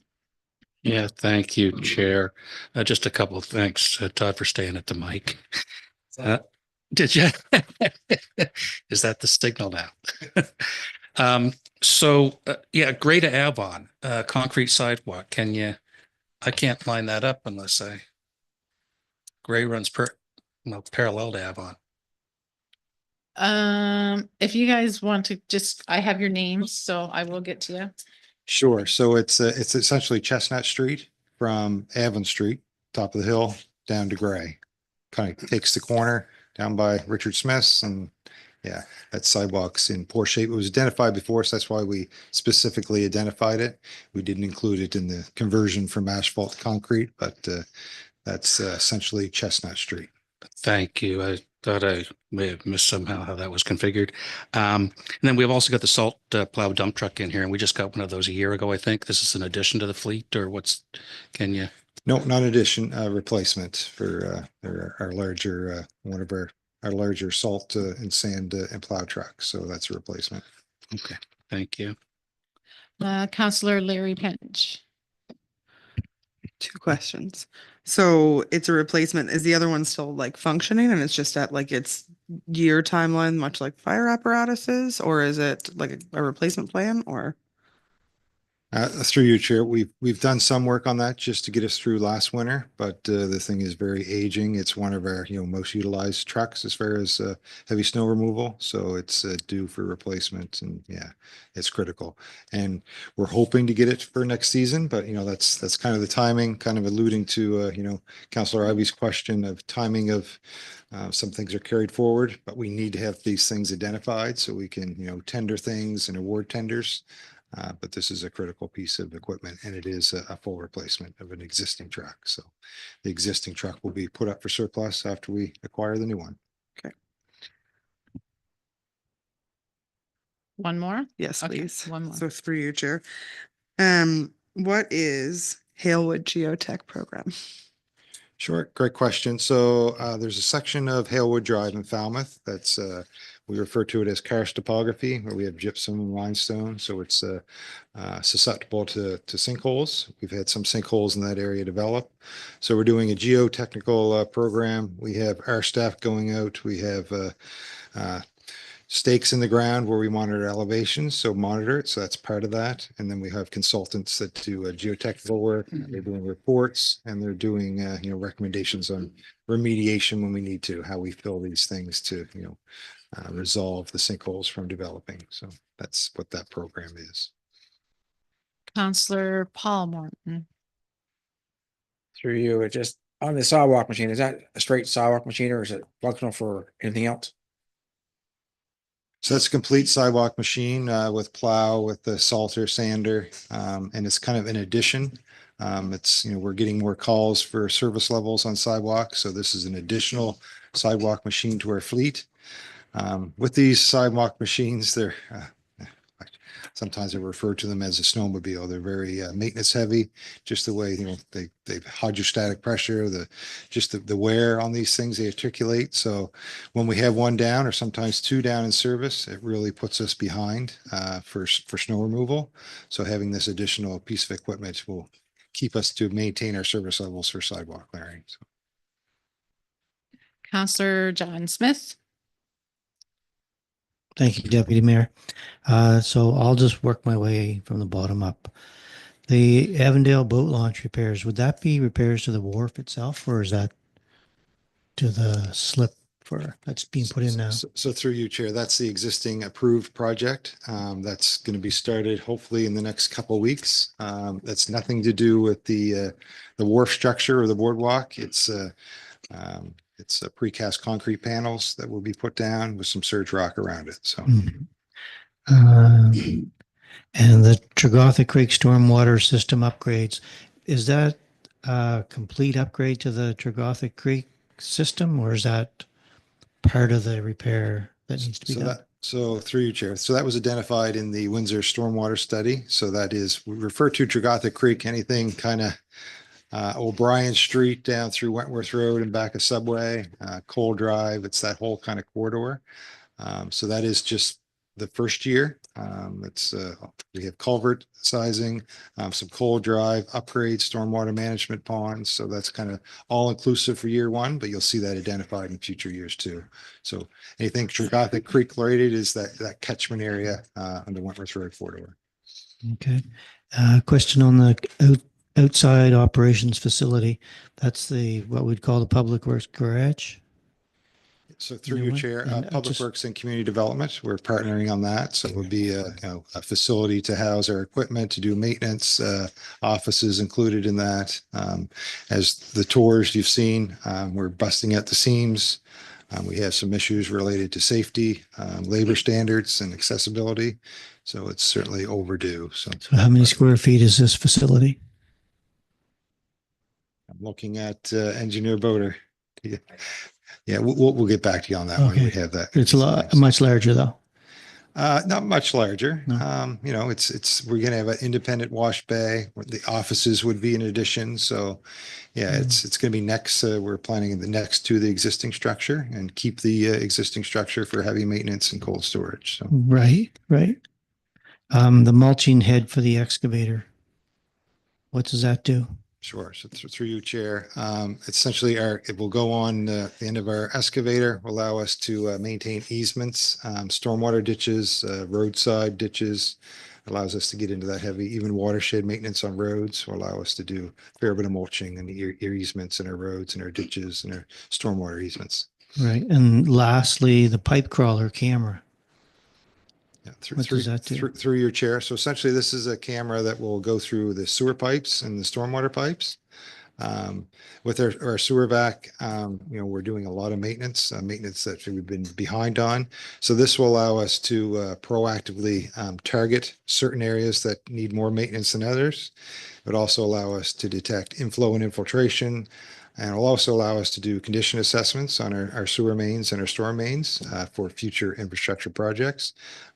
Sometimes we may not have to replace the sewer main. One example is Bazant Connection. We had a contractor come in with their pipe crawler, inspect the existing concrete sewer main. It's in excellent condition. So we're not replacing the sewer main on that piece of infrastructure project. So. Good. Thanks very much. That's great information. Councillor Scott McLean. Thank you, Chair. Through you to Director of Public Works. I just got a question on the case backhoe replacement. Does that machine, is that load salt? Is that what that does, like during the winter months? One of the things it does, certainly as you would be aware through your chair, it's a rubber tire, so it allows us to, smaller jobs for we don't have to transport our excavators. We get a lot of back-to-back jobs that require excavations, so it allows them to do that. We do a lot of landscaping with it, but in the wintertime, it is utilized to load our bigger trucks. Our smaller loaders just don't have the reach capability, so that case backhoe would allow us to do that. And I shouldn't say case, it's a replacement case. Not sure what we'll be replacing it with, but we'll replace it or are anticipating to replace that with a rubber tired backhoe. Okay, and just one more question, Chair, if I may. The mulching head for the excavator. Do we have a mulching head on one of the trackless machines already? I'm just curious. I thought we did, but It's a little better than the flail mower. It does some roadside ditches, but it doesn't get that heavy stuff. It'll take down some older bushes, but we're looking at more substantial stuff and longer reach with their excavator. So it would allow us to do some of our stormwater easements and our water easements and roadside ditches that the trackless won't quite reach because it's a short boom on the sidewalk machines. Yep, perfect. Thanks. Councillor Remy. I apologize. I just have one follow-up question from that. Just because I know through you, Chair, after storms and such too, would that be beneficial for Public Works when they're going in, like if we have a windstorm to help clear some of the roadways, like that mulching machine, would it be? It certainly could be, yeah, for certain things. Yeah. Not sure what, depending on what it was, certainly could be to mulch it up, help load it. But yeah, it wouldn't be our primary use. But but just more of theoretically, it an probably could be extra used for kind of that. thing. Yeah. Okay, cool. Thanks for the plug. Yeah, great. Thanks. Okie dokie. I don't see any more lights. Are we all good? All good. Okay. Almost done there, Director Rashawn.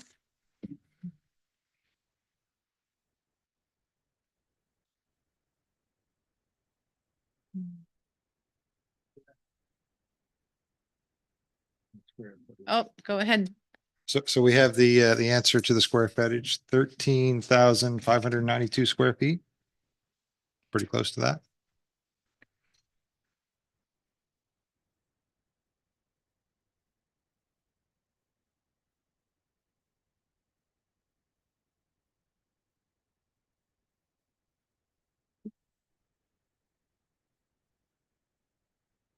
So moving right along, in 2025-26, capital renewal projects, again, as previously expressed, this is our larger projects. So within the current year, this represents 34.4% of our 25-26 capital budget, with borrowing at 8.6 million. Within this area, we have 45% in long-term borrowing, 26.5% coming from provincial or federal funding, 3.7% coming from Canada Community Building Fund, 15.9% coming from reserves, and 1.9% coming from water capital, and 7% coming from consolidation. So within here, we have our Cannibal Creek Stormwater Project, which is 22.5 million allocated in this year. Within the 19.2 for the capital renewal projects. West Hands projects represent 821,000, which includes the 500,000 for J-Class Road allocation, which we previously discussed, as well as the shave and pave for the Shetland Road. And then with Enhanceport, we have 6.9. As I previously mentioned, Riverview and Main Street have been approved, and we have approved design for Rand Street. So all of those projects have been approved and have been documented in the various funding sources through council reports. And then we have our Windsor projects at 8.9. And within that, we have Nesbitt Street. So this would be the finalization of the Nesbitt project, which was previously approved by council, which has ICIP funding. Then we have our Payzant to King Street connection, which again has been talked about with timing, with ongoing projects. And we have Wentworth and Payzant Drive, traffic control design, pending council's direction before we go forward with that project. And then, and any design within here is also funded through the operating reserve. And we have O'Brien Street design. So that is also, again, funded through the operating reserve. Is there any questions on these projects? Councillor Paul Morton. Through you, just a question, like been on council for a couple of years now. I don't see any more third money to renewal projects like for Enhanceport. West Hands funded that all. Any other time there was a third federal, or sometimes more than federal, third provincial, third for us. We aren't applying for them because I see Kings County's getting them, Laura's district's getting them, Kinfield's got it, Wolfville's got it, but nothing for West Hands. Yeah. So within the Nesbitt Street, that's where we have ICIP funding. Other projects, again, we can make applications for. So I can't speak to exactly what's been applied for. I know in speaking with our engineer, we are talking about applying for the Payzant to King Street connection. So that's a project that the program would close in the fall. So we are making some assumptions for provincial and federal funding as we go through these processes. But with the Riverview and Main Street, there wasn't any application submitted on those based on available funding sources at the time.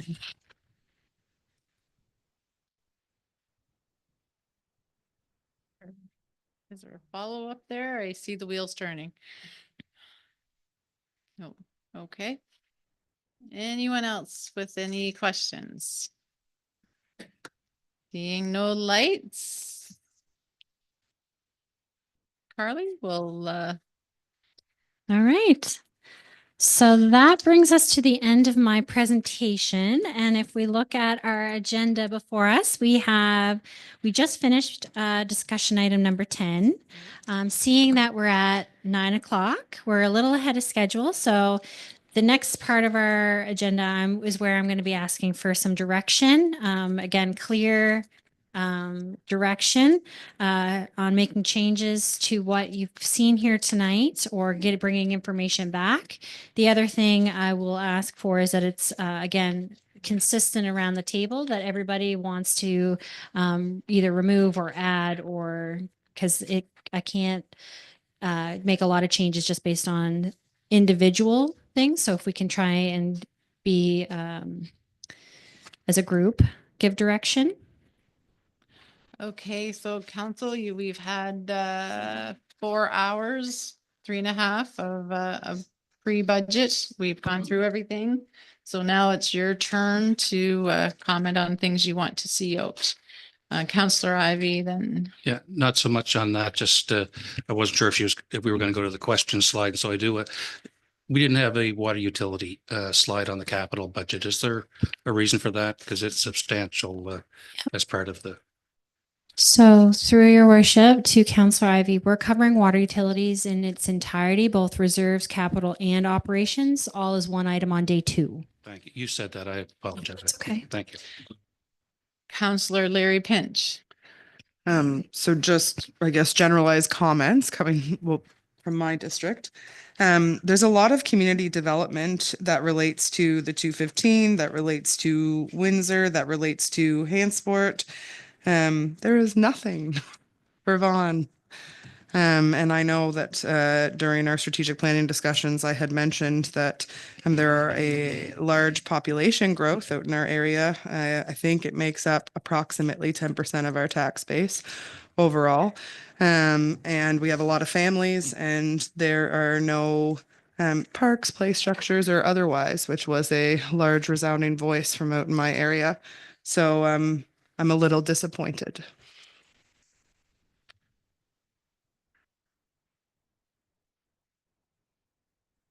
Any direction for Mayor Zabian?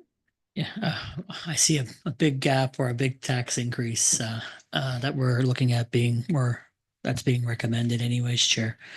I have a lot of notes down, but some we haven't covered through a presentation yet, so I won't touch on those. But one thing, the deed transfer, I know we've played with it year after year in different things. I know staff have increased it 200 grand compared to last year. I think this previous year it was more substantial than what we had originally budgeted for last year's cycle. I'm just trying to get the gap filled in here, and I'll propose to council we add another 200 grand onto deed transfer projection. I know Director Rashawn has been very conservative, and it's probably the safer bet, but just I'll suggest it to council for council's decision if they wish to look at that as an option. Also on projects we have in the budget, again, it's probably going to be hard to know which ones are able that we'll be able to do this year, whether we're financing them 1, 2, 3, 4 years out. I don't know, but we have that list there that makes up $958-ish thousand. If staff can look at that and see projects that we can't do this year, or maybe coming late next year that we don't have to finance this year, for example, or put on the rate, I guess. See where we can get savings on that end, not canceling them, just not charging people for them because we're not doing them this year type thing. As another thing, we have other items that can affect the budget, but that's a council decision, and that'll probably come in the near future. So it'll probably have implications as the year or the months are going by. I don't think we can give direction at this point on them, but just 2 suggestions to council for this evening. Okay, so council, what I'm gonna do is I'll get to the questions. I'm writing the recommendations as Director Rashawn is, and then we'll go one by one after that, if that's okay with councilors. Councillor Yanish. Yeah, thank you, Chair. First of all, I just think it's important to say that the format of the budget presentation this year, I thought is much more effective than what we used to do in the past. And so I thank Director Berchon for that.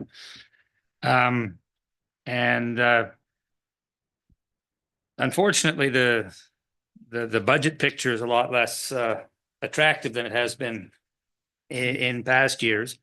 And despite all we've, learned tonight, if we go with the status quo as it presented in the budget, we have to come up with an understandable message to our residents, because I appreciate all the explanations, but to say that a penny's worth more in West Hants, and then that's the explanation for a much higher, substantially higher taxes this year, that's not going to fly. And what that will do, if we don't change it, it's going to, the conversation's going to degenerate into an us versus them type scenario. And we don't want that. And I don't have a lot of suggestions on how to cut expenditures, but I think I'm correct that if we were to try to just reduce the tax increase by half, we'd have to save about $1 million. Correct me if I'm wrong, Paul. 1.6 million negates the 9 cents. Yeah, so close. And it's one question whether we want to negate the 9 cents. Another way to look at it is I don't think we should have a higher tax rate than we started with 5 years ago. That's another way to look at it, which would only mean reducing the proposed tax increase by half. But I think these are the questions that we have to decide on. And if we can decide on that, then we can give some direction on what kind of cuts we want to make to expenditures, so that West Hants isn't faced with such a large tax increase. That's all I'll say for now. Great. Thank you. Councillor Remy. Thank you, Chair. I was going to make similar comments to Councillor Yanish as far as looking at the rate and the way we're going to communicate that out to our residents, where it's 10% and then nothing, just because, anyway, I won't repeat it because it's not necessary. Anyway, one of my recommendations has to do with staffing, which is going against what everybody else has said right now as far as reducing things. Not saying that I don't think that we should try to cut some of the projects and stuff, but the staffing, I don't think is where we should be reducing anything. So that's definitely, because even in these communications tonight, it was like, it even came up tonight during budget deliberations that there wasn't the capacity, or we were having trouble finding people and those types of things. So I don't think staffing is somewhere where we should be reducing anything. Councillor Larry Pinch. So as a follow-up to that, I think I had already mentioned it to a couple. We operate a pool for like 8 weeks of the year, and to have a pool operating not open on the weekends during the summer months when people want to utilize the pool, and when a lot of families are off work, if they work a typical Monday to Friday schedule, I think that is also disappointing and not necessarily where we should be looking at saving funds. Anything else from councillors? Councillor John Smith. Yeah, the tax increase, I don't think is going to fly very well with residents. This year, we took in $4 million more in taxes just because of the assessments. So people are going to feel it. They're going to really feel it. So I would be in favor of slowing down what we're doing in order to reduce the tax rate. Do you have a specific slowing down? I don't have a specific. If it gets into the operations to a certain degree, and I don't have any insights there to pick it out. But I do think we should be slowing down just a little bit. Maybe it's only for a year, maybe 2 years, but that's a huge increase. I don't think that you could spread it out over Windsor and Hantsport as well. There's just not enough beef there. We just reduced taxes in those 2 areas. But I don't think it will fly very well in West Hants at all. Okay. Councillor Ivy. Yeah, I don't disagree with those comments on the tax rate adjustment.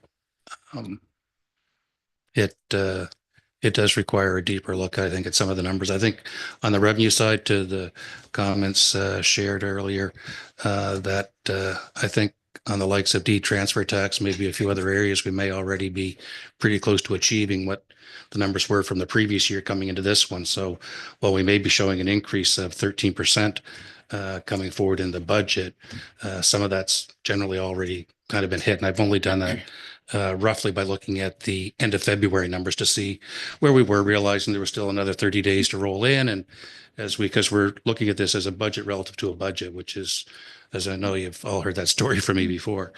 So it's just that I think there could be extra money there that may help close that gap that would allow us to see a reduction on that 10 cent. And then what else can we look at? Well, in order to alleviate that, we can look at what we have here as things that we must do, that must get started and have to be done now versus things that would be nice to do and would be a wonderful thing to add.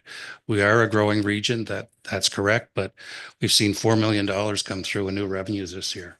And I know there's a chunk of it that we can't affect, the likes of it's difficult on the RCMP side of things, although there may be a little bit of a wedge of space in there based on what, again, looking at that end of February numbers, and you guys probably have staff probably have a better sense of that than I ever would, but it just whether the ability exists to be able to see where we can find areas on the expense side, because anything that we don't have to spend or don't need to is a tax dollar that we don't have to raise. So I encourage us to try and find a way to do that. That may not be something that comes out of this conversation tonight, but we've still got other presentations to be done before I can get into specific direction of what I think would be the areas that we'd look at for that. So I do think we need to find a way to dull that down. We've seen the benefit in other areas over the last 4 years with tax adjustments. And I just think collectively as a group, regionally, we need to look at that and find a way to try and make that happen, because it's West Hants this year, it'll be some other area. You know, it's to really get that collectively together that we find a way to take the sting of that out. Counselor Remy. Sorry, No, this, this will be it anyway. no, you're good. One of the things, and actually Deputy Mayor, you brought it up, was looking at the two buildings right now. So I did do quick math. I did double check my quick math with Councillor Morton, but so that's from what I figured out, like $384,000 a year that we're spending on the two buildings. And then plus if we're talking about doing upgrades to the buildings, but aren't even sure where we're going, then I think that that's a way that we can, I think that's a bigger discussion. And I do think that we touched on it during our strategic planning sessions as well, to make that something that we were going to consider. That's it. Perfect. Director Rashawn, you look like you want to. Oh yeah, no, that's Did you- fine. Good? I have a couple Okay. comments I'm gonna make before we get into direction. Okay, Counselor Paul Morton. I'm just gonna throw these comments out there. It's for the whole budget.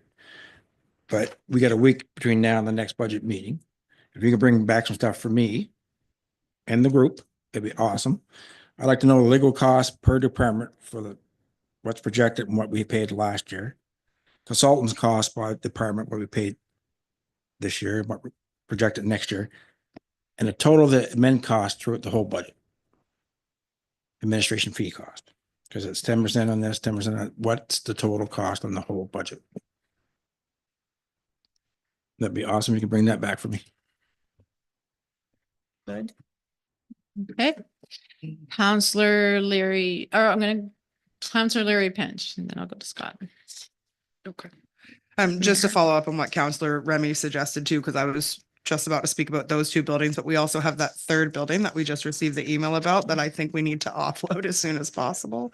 And maybe that will also assist with a tiny bit of wiggle room in the budget, but also will save us for the next 12 months if we can offload it efficiently. Yeah, I think we got a couple months wait before it's going to be clear. So, but a good plan. Scott, Counselor McLean. Yeah, thank you, Deputy Mayor. Yeah, so I echo Councillor Yonish's statements and Councillor Smith. I support the mayor's de-transfer, raising that, because that could be a cent and a half, and we came in here tonight at 10 cents, and we could be down to 7.5, 8. So, but I know that's not going to fly for myself in my district. Got to work on ways to take it down. That's all I got to say. Mayor Zadian. Yeah, the municipal complex is one of the things I was alluding to, Chair, on future discussions. I know in the budget, we have the operational expense of 2 buildings. The courthouse will be an addition to this budget. So whatever we're seeing, it's probably an addition at a X number of dollars. So if that was to be surplus, that would have no bearing on budget unless council was going to use the proceeds to offset whatever. But then you're playing with hypotheticals, and I don't think that's probably not the best way forward. You want to take from reserves and then replenish if they do sell, maybe, but that's a gamble as well. So really on the operational side of the buildings, and if you were to surplus 1 or 2, well, 1 anyways, it would give you some savings on the operational, which would probably equal a cent-ish, maybe, depending. But it's just the beginning of the process, and yeah. Okay, great. Councillor Wheaton. Thank you, Deputy Mayor. Just want to chime in with the rest of the outlying district councillors that the 10 cents is going to be hard to get across. Especially, I know a lot of the comments I get out in my district are, the most of the development goes on in Windsor, and that's true. And even in the budget tonight, there's some great numbers there of what projects are coming up. And then you look into the West Hants area, and the projects and the numbers just really aren't there. And it's going to be hard to convince people that this is the best for everybody when they're not seeing it in their own district. So first of all, I'd like to say great job on the presentation tonight, and very informative. But if you don't make the dollar, you got to save the dollar. So I think we're going to have to spend a little more time getting a little more line by line and seeing what we can cut back, because 10 cent increase is going to be hard to get across.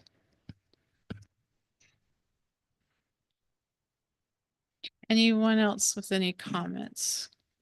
Dr. Rashawn, do you want to chime it in? And then No, that would be great. So just want to add some comments to some of the discussion around the table. Just again, food for thought. It's up to council's decision to give direction. So I don't believe I said this, so my apologies. I know it is highlighted within the budget document. So all of our expenses stayed the same and all of our tax rates stayed the same. Because of the assessment change, we would only generate 1.7 million in additional tax revenue. So that is if everything stays exactly the same as it was last year. So that's the resulting change from our assessment roll. So within that 4.4 million, 3.6 is being generated through the taxes. All of the other revenue that is within the 4.4 change is all resulting from other areas within the revenue line. So that's again speaking to the D-transfer tax. It's speaking to some of the other new revenues that we have, like extended producer responsibility. But the other thing that I'd like to kind of highlight that's not included in here, and it was brought up, is the courthouse. So again, as I mentioned, it is a bigger discussion we're going to have. Right now, it's not impacting the tax rate at all because it's 100% funded. So once the tenant is out of there and we're responsible for that building, it'll add costs that we'll need to maintain it as a mothball until council decides what they're doing with it. So there will be increased costs associated with that. We'll be incorporating it into the budget based on information over the next few days that we get. Hopefully make an adjustment or an educated assessment of what that might look like. So we have it within the current document. So just keep in mind that is an increase coming that we're working on right now prior to the finalization of this budget discussion. Councillor Larry Pinch. Thank you, through you, Chair. So just so that I have a good understanding, it will affect this year's budget. The courthouse will at some point. We just don't know by how much or when exactly. Okay, thank you. Any other questions? Counselor McLean. Thank you, Deputy Mayor, through you to the CAO. I just got a question to do with the courthouse. If the council was to disperse it, how long would it take to get to that point? Just curious. A motion of council to deem the property as surplus, probably do an appraisal. We have a quasi environmental assessment determining whether there's asbestos or things like that in there. So that's pretty much ready to go. So, I mean, if everything went efficiently, probably the appraisal is probably the piece that would take the longest. Let's say that takes a month, could be on the market 2 months' time, I would say. Okay, thanks. And yeah, and basically it could be, I mean, reference to plants and mills and stuff, but it could be like a hot idle, just kind of keep it going, so we don't have to mothball it. I really, we don't know, but I wouldn't get too concerned about mothballing that facility. We turn the lights off, drain the pipes, and keep it from molding up. And if we happen to have it through the winter, we're gonna have to keep some heat so the plaster and things like that don't deteriorate. But yes, the quicker you move on that one way or the other, the quicker it doesn't cost us anything. Okay. Yeah. Yep. Anything else? Last call. Okay, so we have some suggestions here. So do you want just direction on a couple of these items? No motions, just so I'm gonna go down through the list that I have. If I miss anything, counselors, let me know. And maybe we can do a show of hands if this is something you want to entertain instead of having a discussion. I think we've discussed and we all have it in. So I think the easiest and quickest way is so first one, are we good to have 200K added back into deed transfer? Yes, everyone's good? Okay. Of the projects of the 958, have staff to come back to see if there's some that we can delay from this budget year. Oh, so there was a list given in our expenses, just to be clear. It was on page.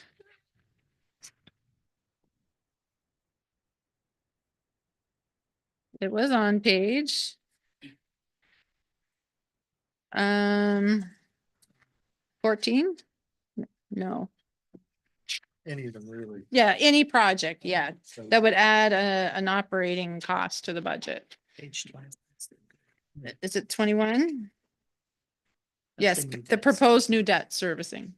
So do you want them to staff to go back through that and see if there's any that we can delay for 25, 26? Yes? Okay, consensus is yes. So we're looking at 1.6. Staffing was the other one that we discussed. I think there was 3 staff positions. Actually, no, there was building inspector, recreation, and then comms. Yeah, procurement. So I think we can do it in general. And I just want to be clear, and if Director Keogh can correct me if I'm wrong, I do believe the one for the swimming pool was if you can find somebody to hire was part, just starting to go through applications. Yes and no. That was wages. That was- Wages, okay. That was just the wages to cut the Sunday. Currently within the budget, currently within the staff that we've interviewed, received applications for, the ability to keep the facility open. I guess instead of saying Monday to Friday or Saturday, Sunday, 5 days a week, and then potentially one day on the weekend, if we have the capacity with staffing. Like I said, we have conditional offers out there. There's the opportunity to re-advertise to see if we can get additional staff. So that's a big chunk of, the issue with the facility. So. Yeah, so we can put the money in, but if you can't find someone to use it, to utilize the hours, then. Well, to Yeah, staff it. Staff it. To Yeah, staff it. That's right. Yeah.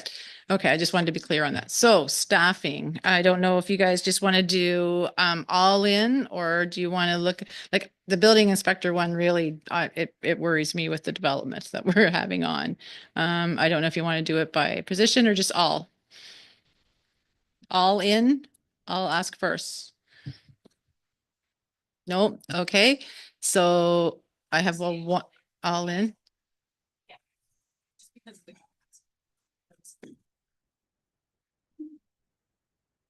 Can we do an all in? And also some oat, like the building is, do them one by one. Okay, do you want to do them one by one? Let me go to my page. So the other thing, Madam Chair, DAO, light on, please. last year we kind of went through the process, and I think the criticism with hindsight was that we really didn't give enough information as to what those new positions might do. Yeah, and maybe wait until we So cover. maybe we could bring back job, not necessarily full job descriptions, but purpose, mandate, rationale. And then you kind of look at them that way. We did the stormwater thing, and then we kind of circled back and added that because so if you want, we could bring a little bit more description as to what those new positions would bring with respect to service delivery and increased service delivery. But if we're happy to add, if that's where you want to go, or bring back more information. That's, I think, a lesson learned from last year. Maybe as we do them next week, like community development planning, we can have a, what is, it looks like with those positions in and what it looks like right now with it out. Is that good? Is everyone okay with that? Okay. Okay, we're good? We're good. Sorry, Deputy Mayor, can I just Sorry. no, sorry, just because there Councillor. was one other position that we were talking about, that was the EMO or regional. Is that a good time to, because that was nowhere in the budget that I saw. No, so I think maybe along the same stream, when we get to EMO protective services, we do have some financial capacity in there because of the existing service. So if we're looking to make a change, then it's a change to a number, and that's prorated and all that kind of stuff. So we can explore that when we get to that section. Okay, so That that makes can be sense. brought back at the same time. Yep. You're good with that? Yep. Perfect. Okay. Okay, slowing down. And I guess Councillor Smith brought that up. It didn't really have anything to say, slow down, but you want it to see slowed down. So unless you have something. Well, I guess it meant by delaying projects, Okay, putting things off, so similar to the. maybe not canceling them outright. No, but- just delaying. Yeah. Yeah, okay. So I think we had discussed that. Municipal buildings, I guess that's a CAO, something that we may see in front of us in the near future. Yeah, I mean, that does require, a dedicated discussion, I think, by council. And I think the other thing is, even if you were to make a decision today, there's kind of an offboarding thing that is going to happen. So at best, you might achieve a 50% reduction on operating costs, but then we're mothballing and selling and doing that kind of stuff. And then we're also moving and, so maybe there was a bit of a net thing that financially we reserve the numbers that we have because it gives us capacity if we move. Yeah. Like you're not going to be able to do it overnight, even if you make a decision. So I'm just, it's not to say it's not a lot of money. It is.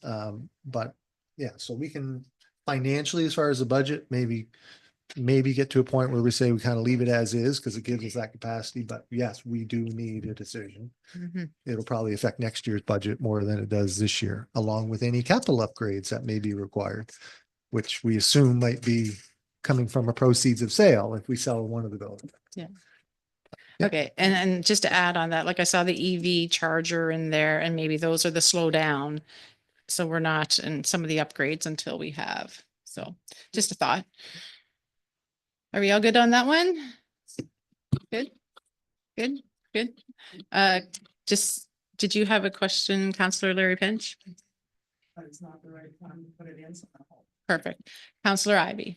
Yeah, thank you, Chair. And I think like just as part of that last conversation, and again, to be the broken record on it, but we've asked for information on that I think we're still waiting for as it relates to build, sell, rent, like those options, I think. And it wasn't meant to be what they used to call it a millennium project. That it just meant to be that we've got the data and the information to help with guiding on a decision that I think it's worth ensuring we see that too. That is all I had from counselors. Was there anything that you brought to me that I missed writing down? The list, yes, the list for, they're gonna come back. I was just looking for cutting, on legal fees, admin fees and consultant fees. Perfect. So I can answer one of those now. Perfect. So our admin revenue that we get is through that admin fee. So that's at 10%. So it's not an expense, it's a revenue that we get from our water utility, our sewer system, the courthouse, Region 6, and HMCC. And that represents 483,538 in revenue.